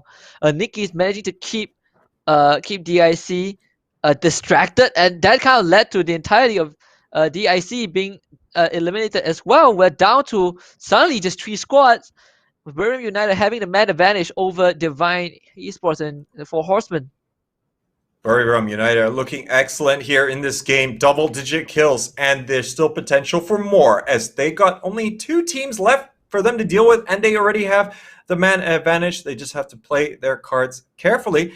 But currently, they're going to be on the low ground side of things. Look at QC4 Horsemen. They only have 2 players, but they got quite a bit of a vantage point, but they won't be able to tank a lot of damage and get their players up here, as there's just really not a lot of time allowing for that. But they don't have to really worry too much yet. But come the next zone, they are going to be right on the periphery and really trying to hold on to what they have right now. It's just going to be a monumental task. Yep, right now is QC Horseman has pretty much majority of the line of sight on top of that roof, but Birmingham United and Divine Esports can still bide their time until the circle closes in once more. It's gonna be a slow and dragged out phase, at least for the next 45 seconds. But Divine Esports managing to make it out of that sticky situation with 2 members alive is super commendable.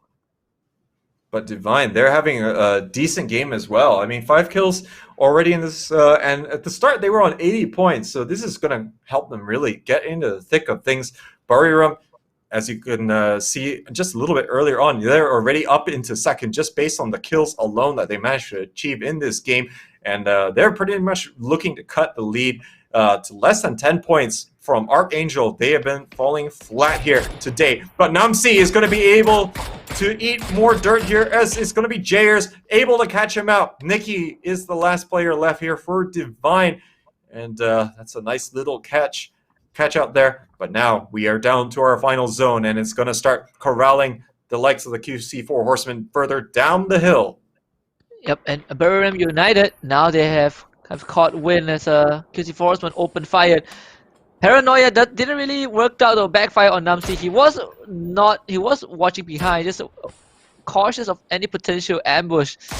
Now Nikki will only have a few trees to work with, but QC Horsemen, they are finally making it down from the top of the roof. It's not really the safe spot for them anymore, and Birmingham United, they can take full advantage of this. They see the smoke, they know where Nikki's is, they're just gonna let things play out between Divine Esports and QC4 Horsemen. The nades are gonna start flying out. Nikki's making towards another form of cover and avoiding the nades, but JS wants to place it, and that one is a total airball. So is the second one. The Molly's gonna come out from JS, forcing Nikki out, and Nikki's gonna take the fight straight to 4 Horsemen. He's gonna buy himself a bit more time. Yeah, right now it's a 1v2 fight here, as Buriram United seemingly not in this fight at all, but they're happy to let this play out. No problem. Nikki is gonna take a lot of damage. Konaxi is gonna finish off Jayers. Gems finishing him off, but now it's a 1v3 situation, not looking good here. But Buriram is looking for their second win of the day. They are not going to be denied. Eddie is going to be pushing out from the low ground, but Gems hiding out in the smoke, but there's not many places that he can hide. He's on half HP. Konaxi going to back up Eddie, as they are pretty aware of the potential threat, but the curvature here might not be good here for Gems, as he's going to get spotted out here. God Meow and Konaxi combine to be able to get that final kill. 15 kills in the round. That's got to be one of the highest that we've seen so far over the course of this charity showdown, and it goes to Buriram United.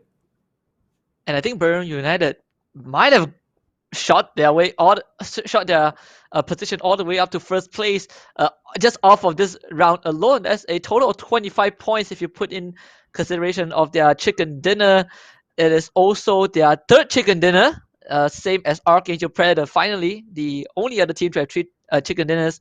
Just that was a masterclass of PUBG from Buriram United. They played everything. They played everything perfectly. They were intervening in so many of these fights without really compromising themselves. And even up to the very end, they didn't really reveal too much of a weakness to both 4 Horsemen and Divine Esports.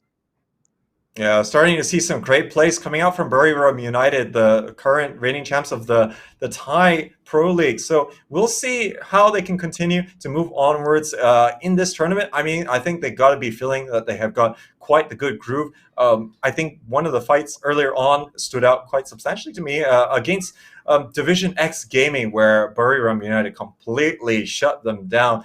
And when they did lose Noradra, that was due to some third-party fire as well. But just their tactics approaching these fights was exemplary, and can't wait to see more from them.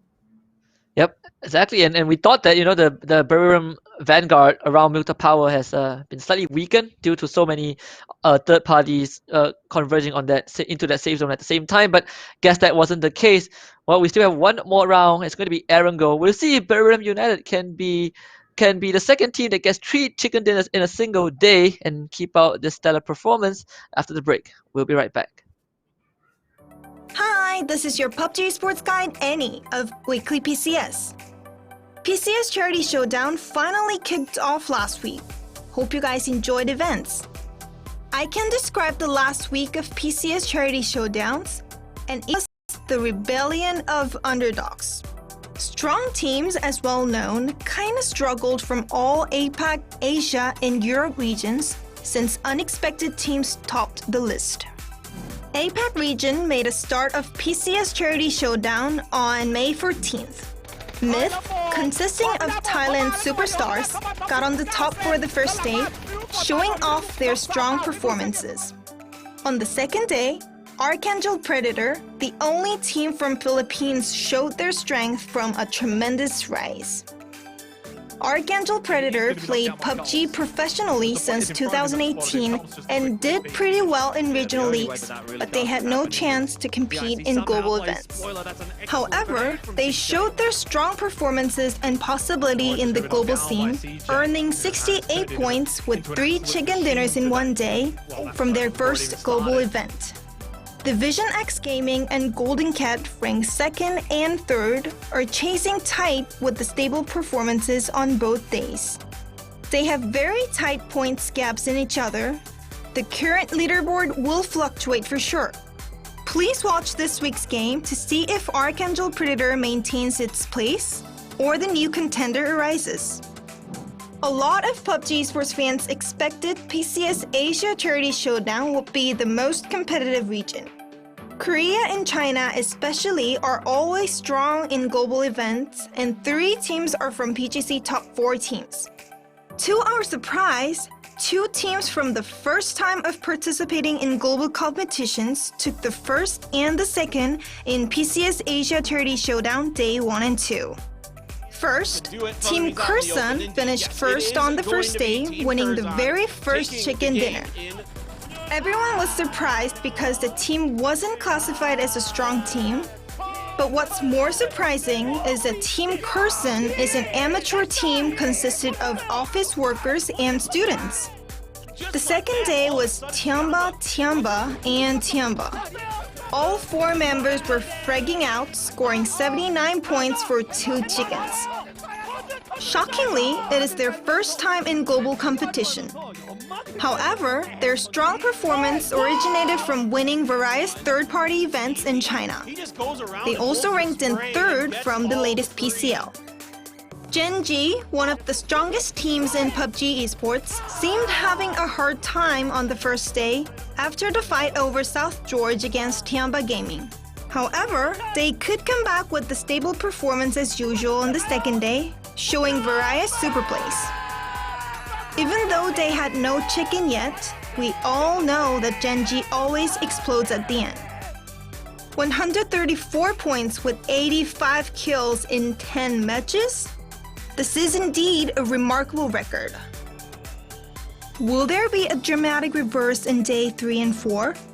Well, sports have no script, so let's see how it goes on PCS Asia Charity Showdown this week. The PCS Europe Charity Showdown kicked off with the group stage last Friday. Omakin Sports won the first chicken and took 82 points on the first day. Even on the second day, they showed decent performances and finished up to the first with 125 points total. Even though they've performed well in early 2020, like in GLL, they couldn't make it to PGS Berlin. However, they've bolstered their roster by adding GemT, so PCS Charity Showdown could be their turning point. Tempest, who earned the spot by winning EU West qualifiers, finished second with 118 points, winning 4 chicken dinners. Europe's top dog, FaZe Clan, finished first on their first day, but seemed to slow down the next day. However, in the final match, they won 18 kills chicken and finished third with 115 points. What a FaZe Sunday! There will be a group stage week 2 this week. We will see which teams will advance to the final. 16 teams are finally all set for PCS North America Charity Showdown, which starts this week. Along with 8 teams who made it to PGS Berlin Americas qualifiers, the rest of the 8 teams were decided through the round of 16 qualifiers last weekend. PCS North America Charity Showdown will be held for 4 days from May 21st, so don't miss it. Here's the broadcasting schedule for the second week of PCS Charity Showdown. PCS Charity Showdown for all regions will be provided with English broadcasts through Play Battleground Twitch and PUBG Esports YouTube channels, and also various languages in each regional channel. So stay tuned! I'll be back with the next weekly PCS. Bye!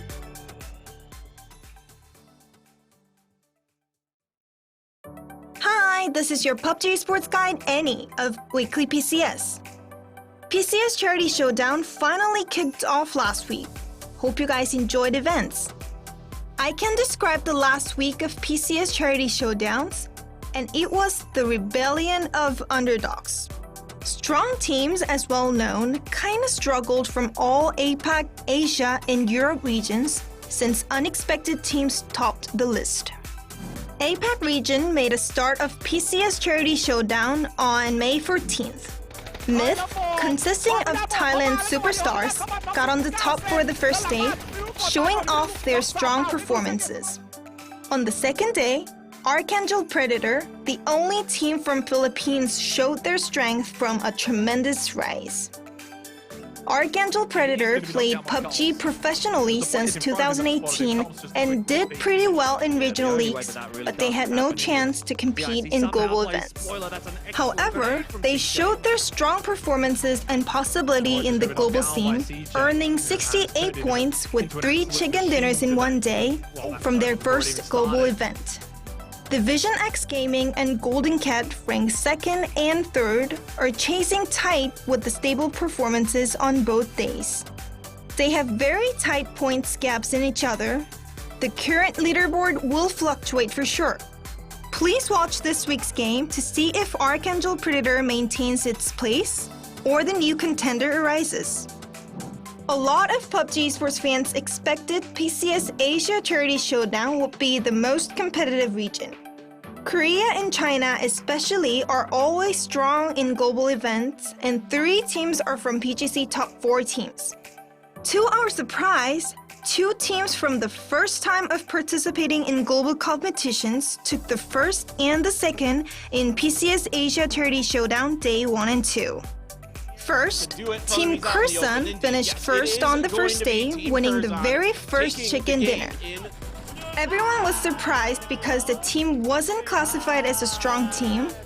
But what's more surprising is that Team Kursan is an amateur team consisted of office workers and students.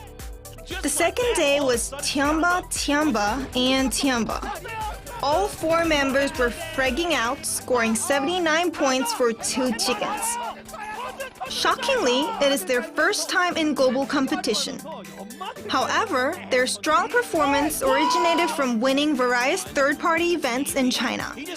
They also ranked in 3rd from the latest PCL. Genji, one of the strongest teams in PUBG Esports, seemed having a hard time on the first day after the fight over South George against Tiamba Gaming. However, they could come back with the stable performance as usual on the second day, showing various super plays. Even though they had no chicken yet, we all know that Genji always explodes at the end. 134 points with 85 kills in 10 matches? This is indeed a remarkable record. Will there be a dramatic reverse in day 3 and 4? Well, sports have no script, so let's see how it goes on PCS Asia Charity Showdown this week. The PCS Europe Charity Showdown kicked off with the group stage last Friday.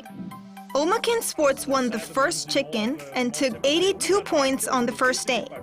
Even on the second day, they showed decent performances and finished up to the first with 125 points total. Even though they've performed well in early 2020, like in GLL, they couldn't make it to PGS Berlin. However, they've bolstered their roster by adding Gemty, so PCS Charity Showdown could be their turning point. Tempest, who earned the spot by winning EU West qualifiers, finished second with 118 points, winning 4 chicken dinners. Europe's top dog, FaZe Clan, finished first on their first. Welcome back to the PCS Charity Showdown, day number 3. We're inbound for our final round of the day, back into the greenery plains of Erangel. I'm HusKKiee, and with me to bring you guys the action of PUBG is none other than Play of the J. Thank you, HusKKiee. And looking at the results from the previous round, Buriram United getting 25 points, even higher than they managed to achieve in the previous one. And they're going to be continuing to assault up the top of the table. DIC Gaming and Divine Esport rounding up the top 3. But when we come to our overall results, we're going to be seeing quite a substantial change as Buriram United is going to be taking it away from Archangel Predator, as they are going to be equal on points, but Buriram United has 1 more kill. Yep, exactly. And guess what? The Vietnamese are storming the top 8 with Division S Gaming, Divine Esports, Phoenix Gaming, and DIC Gaming taking from 4th to 7th position. Ending up with Golden Cat, who dropped down to number 8. Four Horsemen still has not made it to the top 8 just yet. Myth trailing behind Archangel Predator in 3rd. So it's going to be an interesting last round, at least for day 3, as we're going to drop by Erangel for one last time. This time going from the southeast towards the northwest, still within proximity of the military base, but way closer than round 4. Yeah, and well, this plane is a little bit awkward as well. It's going to be cutting off these teams from going to a lot of the locations on the north side. So we can expect a lot of long drops, as we're already seeing a lot going off towards that northern side. Golden Cat going to be very happy yet again. The plane starting off very close towards that Sosnovka Island. And we're going to be seeing there's quite a fair number of teams also dropping out later on. But yeah, Archangel at the top of the standings has been dethroned after seemingly being up there for quite some time since yesterday. And Myth, not too far off. They only have 13 points that they need to get to be able to contest for Buriram United and Archangel. But Buriram, man, have they been putting in a shift to be able to get to where they are now? Yeah, and it's been a long journey for Buriram. They were the first team to get the very first chicken dinner of this tournament, but they were quickly forgotten as the first leg wasn't really their playground, or their league to show what they are made of. But day 3 has been an absolute roll for this Thailand squad, and they're really showing what they can do. They are taking a lot of target practice shot on that lone member. I believe it was Greeny, still in mid-air, as RDK Boss also having a bit of a fun trying to shoot down Sapao, but none of these 2 members will sustain any damage. RDK Boss is not going to give up the Sapao and gets to drive away without taking any damage. You're going to try those shots. The pursuit of content is on the rise, and Sapao going to be able to get away towards North George, and now with the zone already being here on this western side of the map, they're going to have all the time to their heart's content to be able to continue to loot up stress-free. And Duckman's already going for a little bit of an early boat ride, and he's going to the Sosnovka Island to join up with he's going to the main island, to try and meet up with the rest of his team members. I'm not sure why he was separated in the first place, but now he's going to have to go for that biathlon practice here. Yep, just a bit of a barefooted jog across this plains, but Minoru will come to pick him up. As they do, they did secure themselves 3 vehicles. Oh, it's gonna be a knockdown? No. At least it's not a. At least we didn't catch, a friendly knockdown for once. You see, our expectations are already in that direction. That we get disappointed when people don't get run over now. But yeah, anyways, I mean, definitely. Don't have those kind of accidents here, I mean, I know you're pro players and you're allowed to have accidents once in a while, but, I think we've reached our quota. So, okay, good job on that one. We're seeing Cerberus here, going to actually be rotating very quickly here through school, not wasting any time at all. The zone hasn't even started converging, and they're going to have enough of the basic gear that they want to try and get ahead of the pack. As compared to Miramar, it's going to be much harder for them to get into the zone, get into those tight spaces. And let's not forget, the flight path was nowhere near where the current zone is. Yeah, and they are going to have to drive through Atletico, which is more spread out. So if they get caught out, Atletico can easily converge, and Smell has no idea that he's driving by Zoidmate. Actually, okay, they're not stopping there, so pretty decent choice, and Atletico will be able to continue to park themselves at Ruins. But it seems like Cerberus, they are going to spread out in a 2-2 squad. As you can see, HusKKiee and Basil will stop at the bottom right of Ruins. They're actually trying to set up shop here. Yeah, so it looks like, yeah, they might be able to have a nice little bit of a cozy shindig here, but there's going to be Myth moving very close here to Lynxy and Extreme. Oh no, this could end a little bit badly here. It's going to run right into Lynxy, but he's still going to be able to get him. Escalucia able to do the work here, and I don't know how is he allowed to do that. Ombaya is going to be able to get down the next player here, and Extreme going down. This is a tragedy here for Atletico. I can't believe that they lost that. Oh, a huge missed opportunity.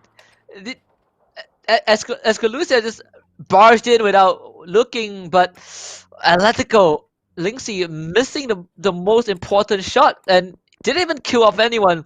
So Honboya and Escalucia are definitely pretty happy about that. And Zoidman now gets down by Subang.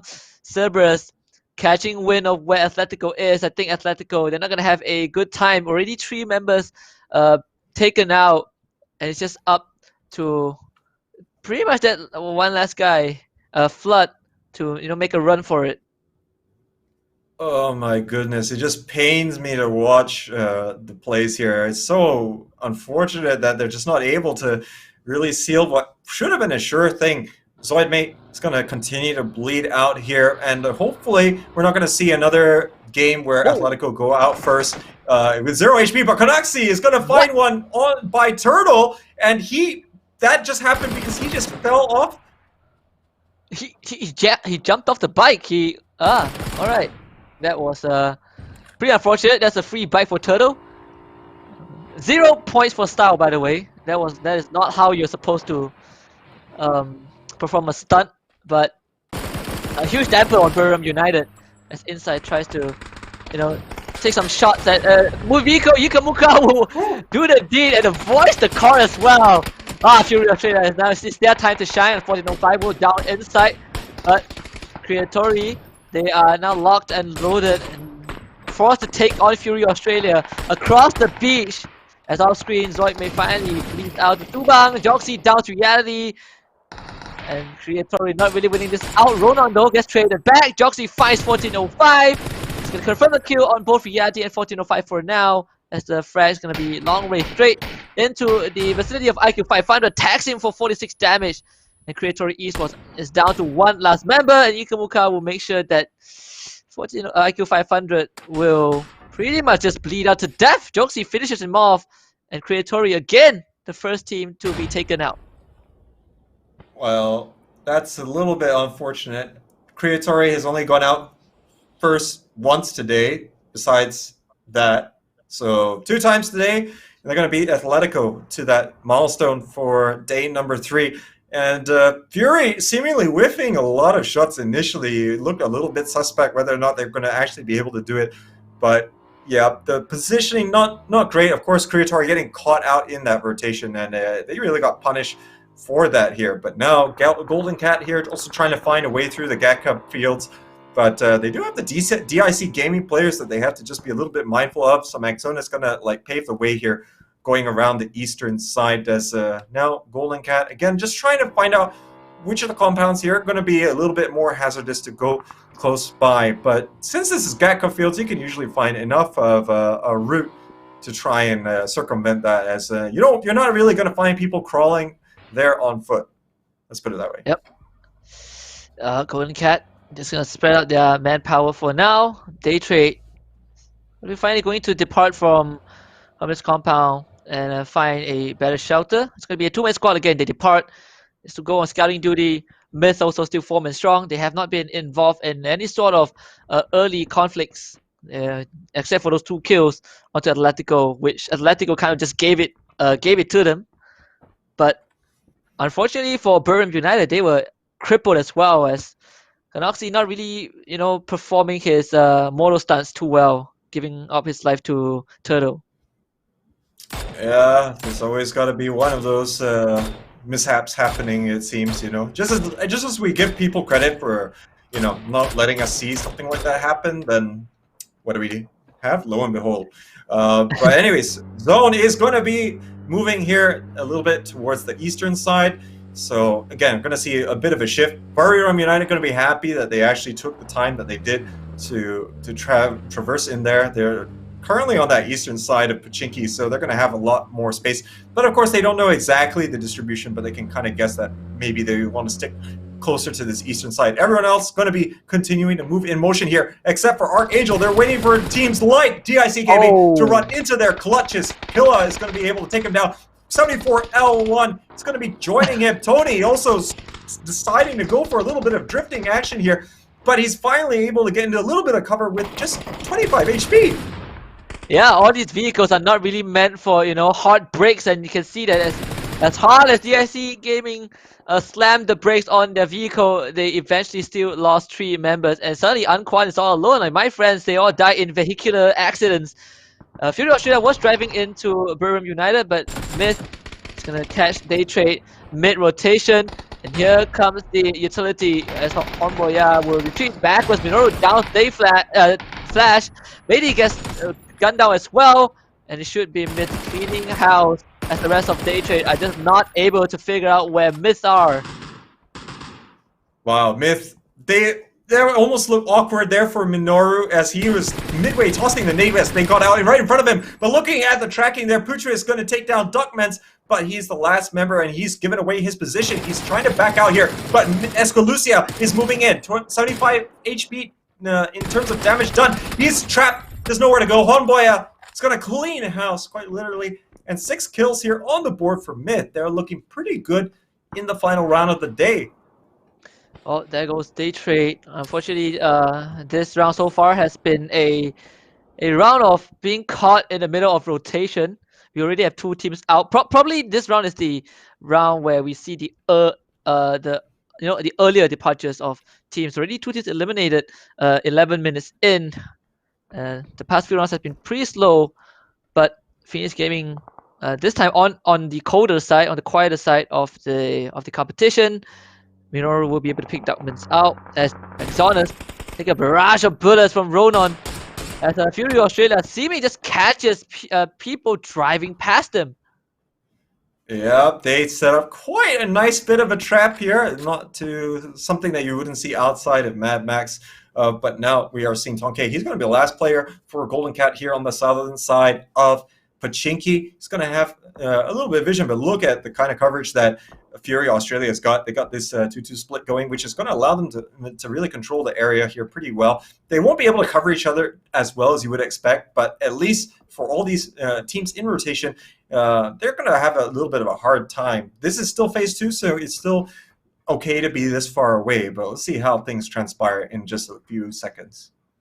Golden Cat is now pretty trapped, unfortunately. Buriram United continues to make their way and avoid drawing attention to themselves. You can see that with a bit of gunfire from Fury Australia, Buriram United will relocate themselves into the safe zone, which now pans deeper into the jungle, where they just need to kind of find a territory for them to just chill for a while and get a better vantage point. Right now, Buriram going to continue their rotation. They're going to be a little bit further north of Pochinki. Hopefully this is going to be a good stead for them. The circle's quite neutral here and seemingly head checking everything.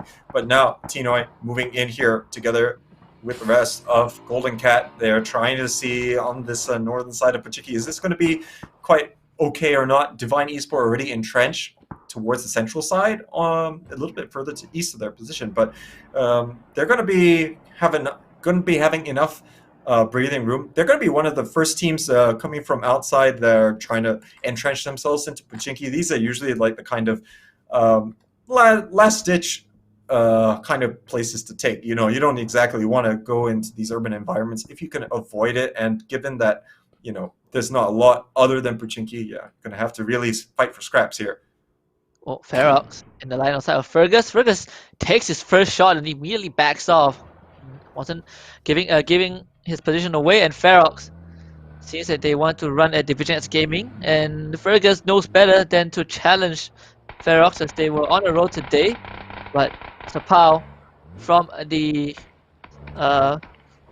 small building will have clear line of sight of the Australian squads, but unfortunately he's not able to land the crucial shots. Yeah, so right now looks like RDK Boss trying to get some shots off from the roof side of things. Fury going in for the rotation there and going to be running the gauntlet. It's going to be not too hazardous here, but Mad Dog is opening up here, and now more and more teams are starting to shoot. They're running right down the middle. Myth also going to contribute, but it's going to be Sapao with the double shot. Is going to be able to take down both Insight and Ronin at the same time. Well, Fury Australia getting a taste of their own medicine as they were the ones now caught out. Division X Gaming managing to punish that. And there goes Fury Australia, the third team to be eliminated. But they have done some damage to the front runners, and of course taking out Creatori. Unfortunately, Flood gets blown up by Kush, so Athletico will be the fourth team to be taken out. And for the third time today, Ferox is the remaining standing Australian team. Is taking control of the edge of that circle. A lot of ambitious rotations from the Australians, and that's going to be both Atletico and Fury. Australia bowing out quite early on here. We'll see how things will transition. The Pachiki team's definitely going to be happy here, as wow, it does look absolutely crowded around the ruins. Myth might have a field day if they decide to hold on to their position and really just try and constrict and gatekeep Cerberus, Division X Gaming, and Victim from the future. And for Phoenix Gaming as well, they are also should be pretty comfortable, at least for now, at the harbor. Anquan will be the remaining member for DIC Gaming as he is completely stranded. Victim from the future, though, they have yet to make too much of a mark. 0 kills so far this game. It's gotten slightly quieter after the Mirama Slaughterfest. Making a pretty bold rotation, but they're taking immense fire from Archangel Predator. Yeah, they are all opening up. Look, they're all taking turns. They're not going to allow him to get away unscathed here. Entry Fragger is one hit, a few hits away from the entire vehicle. Just getting taken out here, and looking at the rest of from the future moving in here. They are going to be using the smoke cover to the best of their ability here, but it looks like RDK Boss is going to get taken down here. It's going to be Fergus and the rest of Division X Gaming also weighing in here. Archangel trying to take whatever they can here. It's going to be an absolute shooting gallery. Oh, and man takes out Grums, blows him up. This is a Victor from the future. They tried to go for a bold rotation, and now they're stranded as DIC Gaming will be taken out. Zigzag finds Anquan, trying to be the sneaky one. The frag now gets tossed right out. Doesn't connect onto both, neither Teddy or Man, but Darkman now joins the fight. Joban also taking out Killer off screen. As a Myth, finally you say they're going to have a field day if they hold their position, and they're going to open up onto Victor from the future. Nico's also called out this time by Archangel Predator as Mad Dog down 2 of them. Sweet Soul follows out as well. The Predators have finally woken up after 4 rounds of slumber, and Mad Dog is looking to make his impact. So gonna toss that frag, misses the mark though. Cozy, still pretty cozy in that spot, but he will confirm at least Sweet Soul as Man will steal Nico's away. Oh, the Molotov coming out here might be inch perfect here. CJ though is gonna get caught out by Cozy, and that's Joe Man actually gonna steal the kill. Mad Dog trying to wage war here, but it's hard. There's so many teams all trying to fight at the same time. Cozy having enough breathing room is gonna be able to get some revenge for the 2 kills that he exacted onto his team. Now, Division X Gaming moving up here with the vehicle, and that's going to be a great spot for them, but looks like Gems here is going to steal the kill on a Mad Dog. Yeah, Division X Gaming, they have joined the party. They see a drive-thru, and they're just going to pop Brian and proc their vehicle as Gems now continues and try to lay on the pressure onto Cozy. But Cozy managing to duck out of line of sight for now as the 4 Horsemen. They are pretty vulnerable if Myth decides to be a part of this as well. This is a 6-way conflict, and Gems finally takes out Cozy. Ferox Gaming is out. Division X Gaming in a pretty decent spot if they want to be in direct conflict with the 4 Horsemen. But Kaos is waiting in the wings as Sapao will down Gems, and Kaos is going to pop his head back up and try to look for any kills to steal. Yeah, but it's looking increasingly difficult here for the lone Archangel player. He's got Division X Gaming on one side and QC4 Horsemen on the other. But at the very least, the zone is not too far away. But thing is, he's still not inside it. So Gems here, in the meantime, is still trying to get himself into a better position to help his team as they're still facing that long-range pressure. But Kalps is taking the opportunity to rotate around here, but he's still got a lot to do here. He's getting spotted out by Sapao. He's unleashing that SLR to the best of his ability, but actually with that, they managed to lock gaze actually with the 4 Horsemen, and now Kalps is going to use that for a little bit of respite. Yep, and Kalps with puts on his dancing shoes. He's just going to just waltz his way past those bullets, but is running into Sapao, and this is not good for Kalps. And you can see Division X Gaming, they are on guard. Kalps knows that he's just going to prone right down behind that that collection of rocks, but Sapao, he smells something. That frag bounces right through, giving Kalps a bit of a heart attack. This second frag is going to just clip Kalps a bit with those sharp nose. Now he's trying to wait for the Division X Gaming player to pop up over the top. Sapao coming so close. Just needs to try and secure one more, and he's actually going to wait for backup here before he decides to pop up over the top. He does not want to get thirsted on, and Sapao is going to find Kalps' head, and that's going to be Archangel bowing out and in 9th place here. That's not really how they wanted to continue rolling on from day 2. Day 3 is going to be absolutely cold here, relatively speaking, here for the Archangel players. Unfortunately, wrong time to pop a energy drink right there. Noadra is going to take out their vehicle first. More of a guaranteed cover for himself and the rest of the team. Birmingham United, they have attracted the attention of Phoenix Gaming. Meanwhile, Divine Esports is going to run at 6 stacks, and whoa, what a lob by Namsi, right on, from the bottom to the top. And that spells the end for 6 stacks, and JS says thank you very much, we will take that away. And it's not going to sit well with Divine Esports though. They're going to want more as they head towards the chapel. This time it's going to be between Divine Esports and QC4 Horsemen. Smoke grenades are going to be loaded out by the Horsemen as they prepare for this inevitable confrontation. Levi's going to open out onto Tinoy as the utilities continue to rain down. The frag grenades are there. The Molly will burn Tinoy to a crisp. And Tonke, you can't sit in that area. Jams desperately tries to back up his team, but Namsi will eliminate Tonke first. It's now going to be the Horseman intervening between this conflict. Gems moving up. Jayer's also trying to get his own utility against the Divine Esports players. They're taking more damage. They already have one player on the ground, but there's still unrelenting pressure from all these nades as they're already moving back for the inevitable push that's coming up from the 4 Horsemen. Gems is going to finally get Numsy after he's going to be bleeding out here. Now, Jayer's actually going to be opting to go around the side. He might be able to get some good shots if there's going to be counter push from Divine. Divine using so utility so well in that fight against Golden Cat, as that was really what sealed the deal. 2 frag kills. And also, of course, 1 Molly to finish things off. But look at how far Gems is walking around here just for the sake of being able to cover the rest of his team members who already have 6 kills in the bag. Yep, and throughout all this conflict, Birmingham United is still laying low. They're still off the radar. Have not really sprung out from the cover just yet. But it's going to be a conflict on 2 different ends.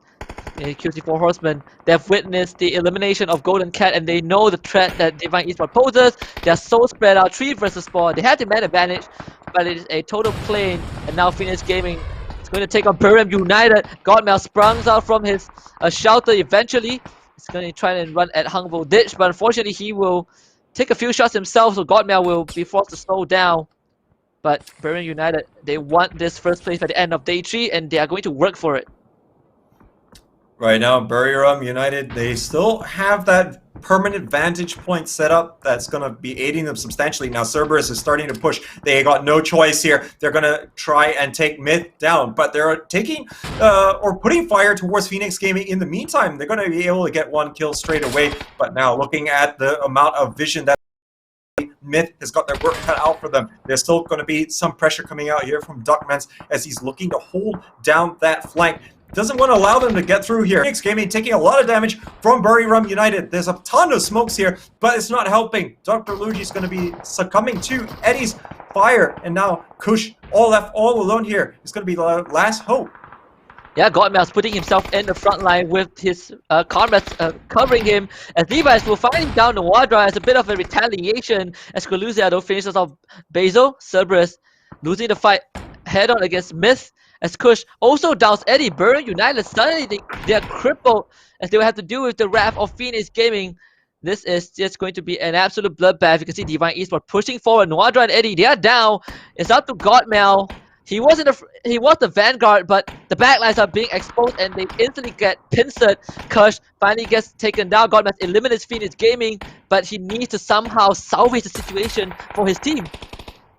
Now Divine getting shot in the side there from Buriram, but it's going to be the QC4 Horsemen, in fact, who are going to be able to get the final kills. But Cerberus, they're right here on the doorstep of Myth. They're all still inside the buildings, establishing their fields of fire, waiting for them to push in. Myth has got 8 kills here in this game. They are looking outstanding as they're looking at also leapfrog above Buriram, who only have Godmeow left in the game. I'm not sure if they're going to be able to put some significant points on the board with that manpower disadvantage, but Smell starting to push in, priming the nade, might be able to get down the Myth player, but it's going to be Minoru taking down Smell instead. Look at this angle by Esquilucia. He's going to continue to constrict the kind of angles available here to Cerberus, but HusKKiee is going to eat the dirt. Subang is the last one here next to Honboya, but it will be Esquilucia getting the headshot, and Cerberus seemingly up against the wall is going to finally fall. God Mouse, now he is the sole surviving member for Buriram United. Their run has been impressive so far throughout day 3, but it seems like they are being forced to take the back seat for now. As Smith, they are on their way of taking back the throne after falling short in round 2, and they're not stopping as a POW in a direct conflict with Duckmans is not going to win this out for now. Division S Gaming, they have a chance to cripple Miss Manpower if they play this out well. NBK and Sapao is going to be the last fortress for Division S Gaming. And Godmail is going to bleed out to the blue zone, and that puts the end to the run of Buriram United, at least for now. Honboya unleashes it onto NBK. Sapao is already down. Esquilucia gets the flank onto him. And Division S Gaming, I don't think they have long left. Skillsy Jans will finish off the rest of Division S Gaming, and we are down to both Myth taking on QC4 Horsemen 4-on-4. And both teams here are getting double-digit kills so far. They are looking to finish the day strong. They want to try and stamp their authority. Currently, 4 Horsemen not going to be so far out of it. If they can take this win here, they're going to be that much closer to challenging the top of the table. And so they get the first picks. Fit is going to take down Duckmans. And now Joeman running down the middle here. Going to try and cut off the reinforcements, prevent the Myth players from getting to their teammate. And that is going to be finally Duckmans finish off here. It's a 2v4 up against the odds against the likes of Myth. They still have their Thai counterparts looking quite strong on top of the hill. They have been on good form here, but it doesn't look as though that they're going to be able to really try and press this unless they're going to get some decisive picks. Esquilucia needs to cut out the rotation, and Honboya is going to fight JS first. So there's one man down to frag.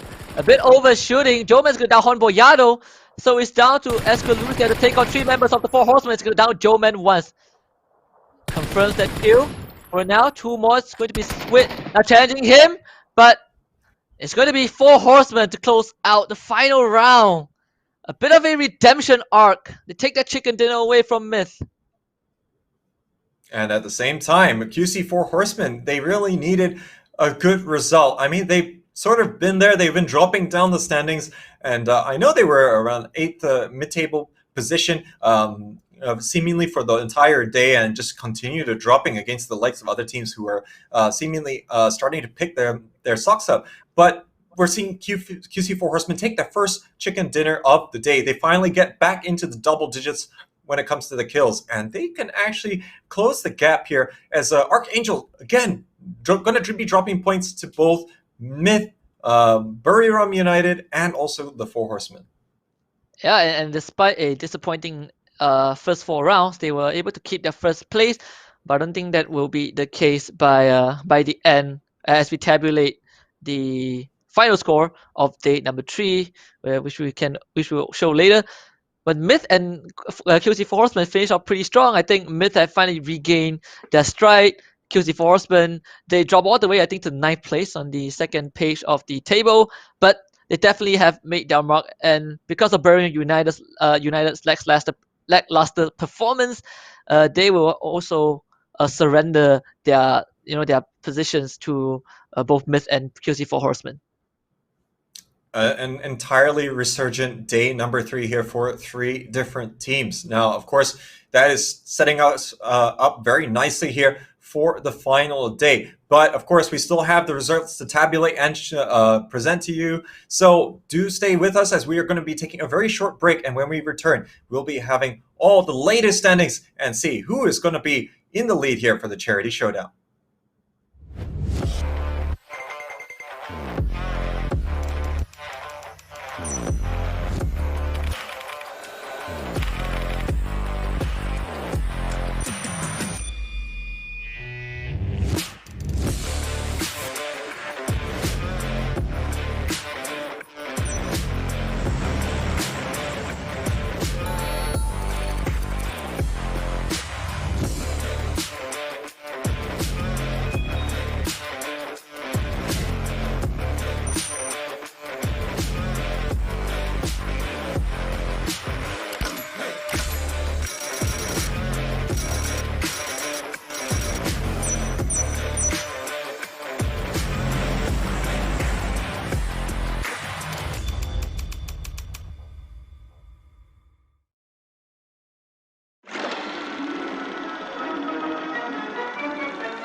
No need to adjust your television set.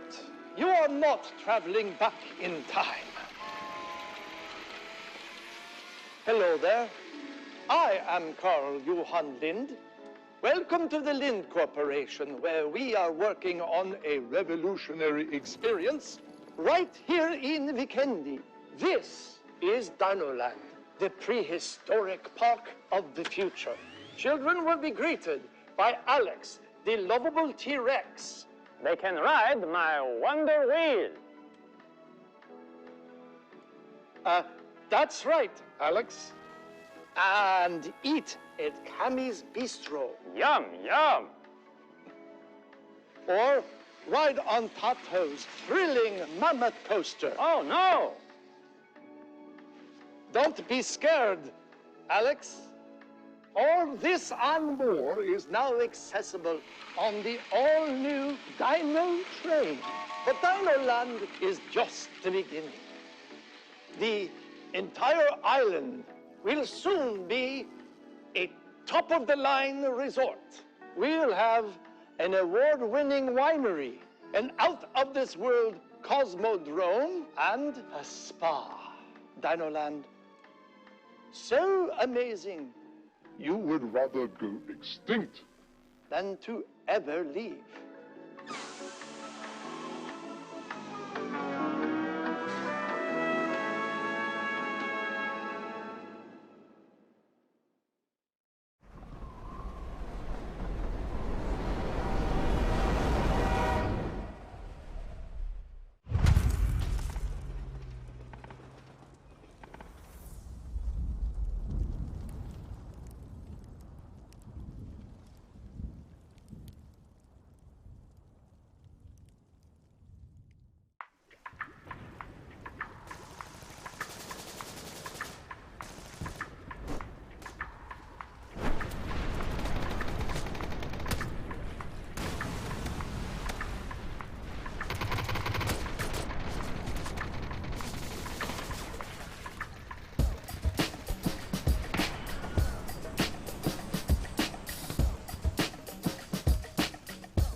no need to adjust your television set. You are not traveling back in time. Hello there. I am Carl Johan Lind. Welcome to the Lind Corporation, where we are working on a revolutionary experience right here in Vikendi. This is Dinoland, the prehistoric park of the future. Children will be greeted by Alex, the lovable T-Rex. They can ride my Wonder Wheel. That's right, Alex. And eat at Cammy's Bistro. Yum, yum. Or ride on Tato's thrilling mammoth coaster. Oh, no. Don't be scared, Alex. All this and more is now accessible on the all-new Dino train. But Dinoland is just the beginning. The entire island will soon be a top-of-the-line resort.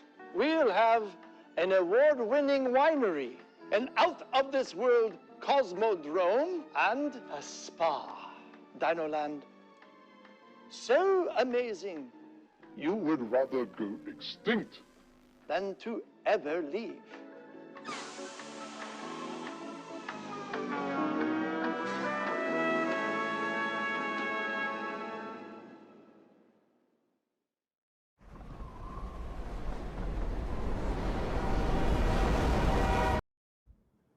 And welcome back to the PCS Charity Showdown, day number 3. We just ended the first half of our second leg, where today has been a resurgence of the old guards and the underdogs, with Myth and QC4 Horseman closing the final round out with pretty impressive results. I'm HusKKiee, and joining me at the broadcast is Play of the J. Thank you. And yeah, let's take a look at the match 5 results here and see how the teams fared. 4 Horsemen taking it right at the end in that fight with Myth after they were dominating. Both teams dominating quite substantially in terms of the frags. 4 Horsemen going to be claiming a few extra over their fellow Thai rivals. So they're going to have 14 kills, contributing to that 24 kills total. So that's a very nice way for them to jump back up the table and be a little bit more relevant. Myth going to be having the 18 points. That's going to do wonders for their challenge at the summit of the table, trying to catch up to the likes of Archangel and also to Buriram United, who seemingly didn't get as many points as they would have wanted. Buriram did still get 6 in this game. Archangel also going to be trying to keep pace with 6 themselves. And with that being said, let's look at the final tabulated score by the end of day 3. And Archangel Predator still in first place, barely scraping by, as Buriram United catching up just short of 3 kills, also with 115 points. Myth, they are trailing pretty close behind, only 3 points behind both Buriram United and Archangel Predator with 112 points. QC4 Horsemen jumped all the way from 9th place back to 4th with that chicken dinner with 110 points. And Division S Gaming, they squeezed in the top 5 with 105 points. And with that, top 5 is separated by 10 points, ladies and gentlemen. So we have got one heck of a day lined up to come this Saturday, in fact, for the final 5 rounds of the PCS Charity Showdown. So really looking forward to seeing what these teams are going to be pulling out from there. But I think from today, definitely Myth, Buriram United, QC4 Horsemen, all going to be absolutely thrilled with their performances, as they're really going to continue to put that pressure onto the Filipino powerhouse of Archangel Predator. Yeah, and especially, the huge contrast, right? Day 2 was about Myth's fall from grace, and Archangel Predator surging up to the top of the table. They still somehow managed to keep that throne, at least for now, with Buriram United sharing the same seat, but Myth were able to pull themselves back. Buriram United showed up pretty huge after that surprise, that chicken dinner on day 1 that a lot of people pretty much forgot about.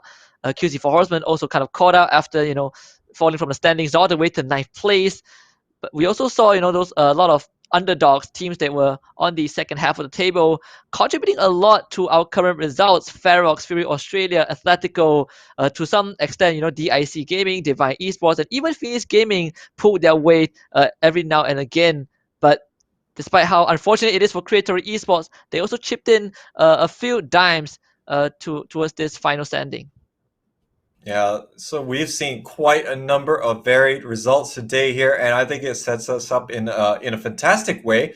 Can't wait to see how this 200,000 worth in prize money is going to go in terms of charities and also to the teams involved. So there's plenty to play for here as we are about to finish off on the charity showdown this coming Saturday. So again, big thanks to everyone here for tuning into the stream. Really appreciate all of you being here. And of course, big thanks to our sponsors, Predator. And this is all going to be not possible if we didn't have the likes of PUBG Corporation. And of course, production is brought to you by Geek Events. Yep, exactly. And just for a final reminder to everyone out there, we do have the second cycle of the competitive season for PUBG coming up. It is the PUBG Southeast Asia Championship. The registrations are already, open and up for grabs from 21st of May to 25th of May. So do remember to sign up. There we go, the PUBG C series. Maximum of 64 teams from 3 countries, Singapore, Philippines, and Malaysia. All you have to do is to gather your squad and go to pubg.geekevents.asia, sign your squad up, and prove yourself to be the best in this region. And before we go, just a small note regarding the scores that you saw there. Actually, there is a 2-point adjustment reduction, in fact, to Myth. Unfortunately, they were late to the lobby 2 times today, so that is the penalty exacted on them, in case you're wondering how the scores are being calculated, all things considered. So I think with that, thank you so much, ladies and gentlemen, for tuning in. It's been a pleasure having you all. Looking forward to having our last and final action-packed day from HusKKiee and Play of the J. That's it for now. Hope you have a very pleasant evening.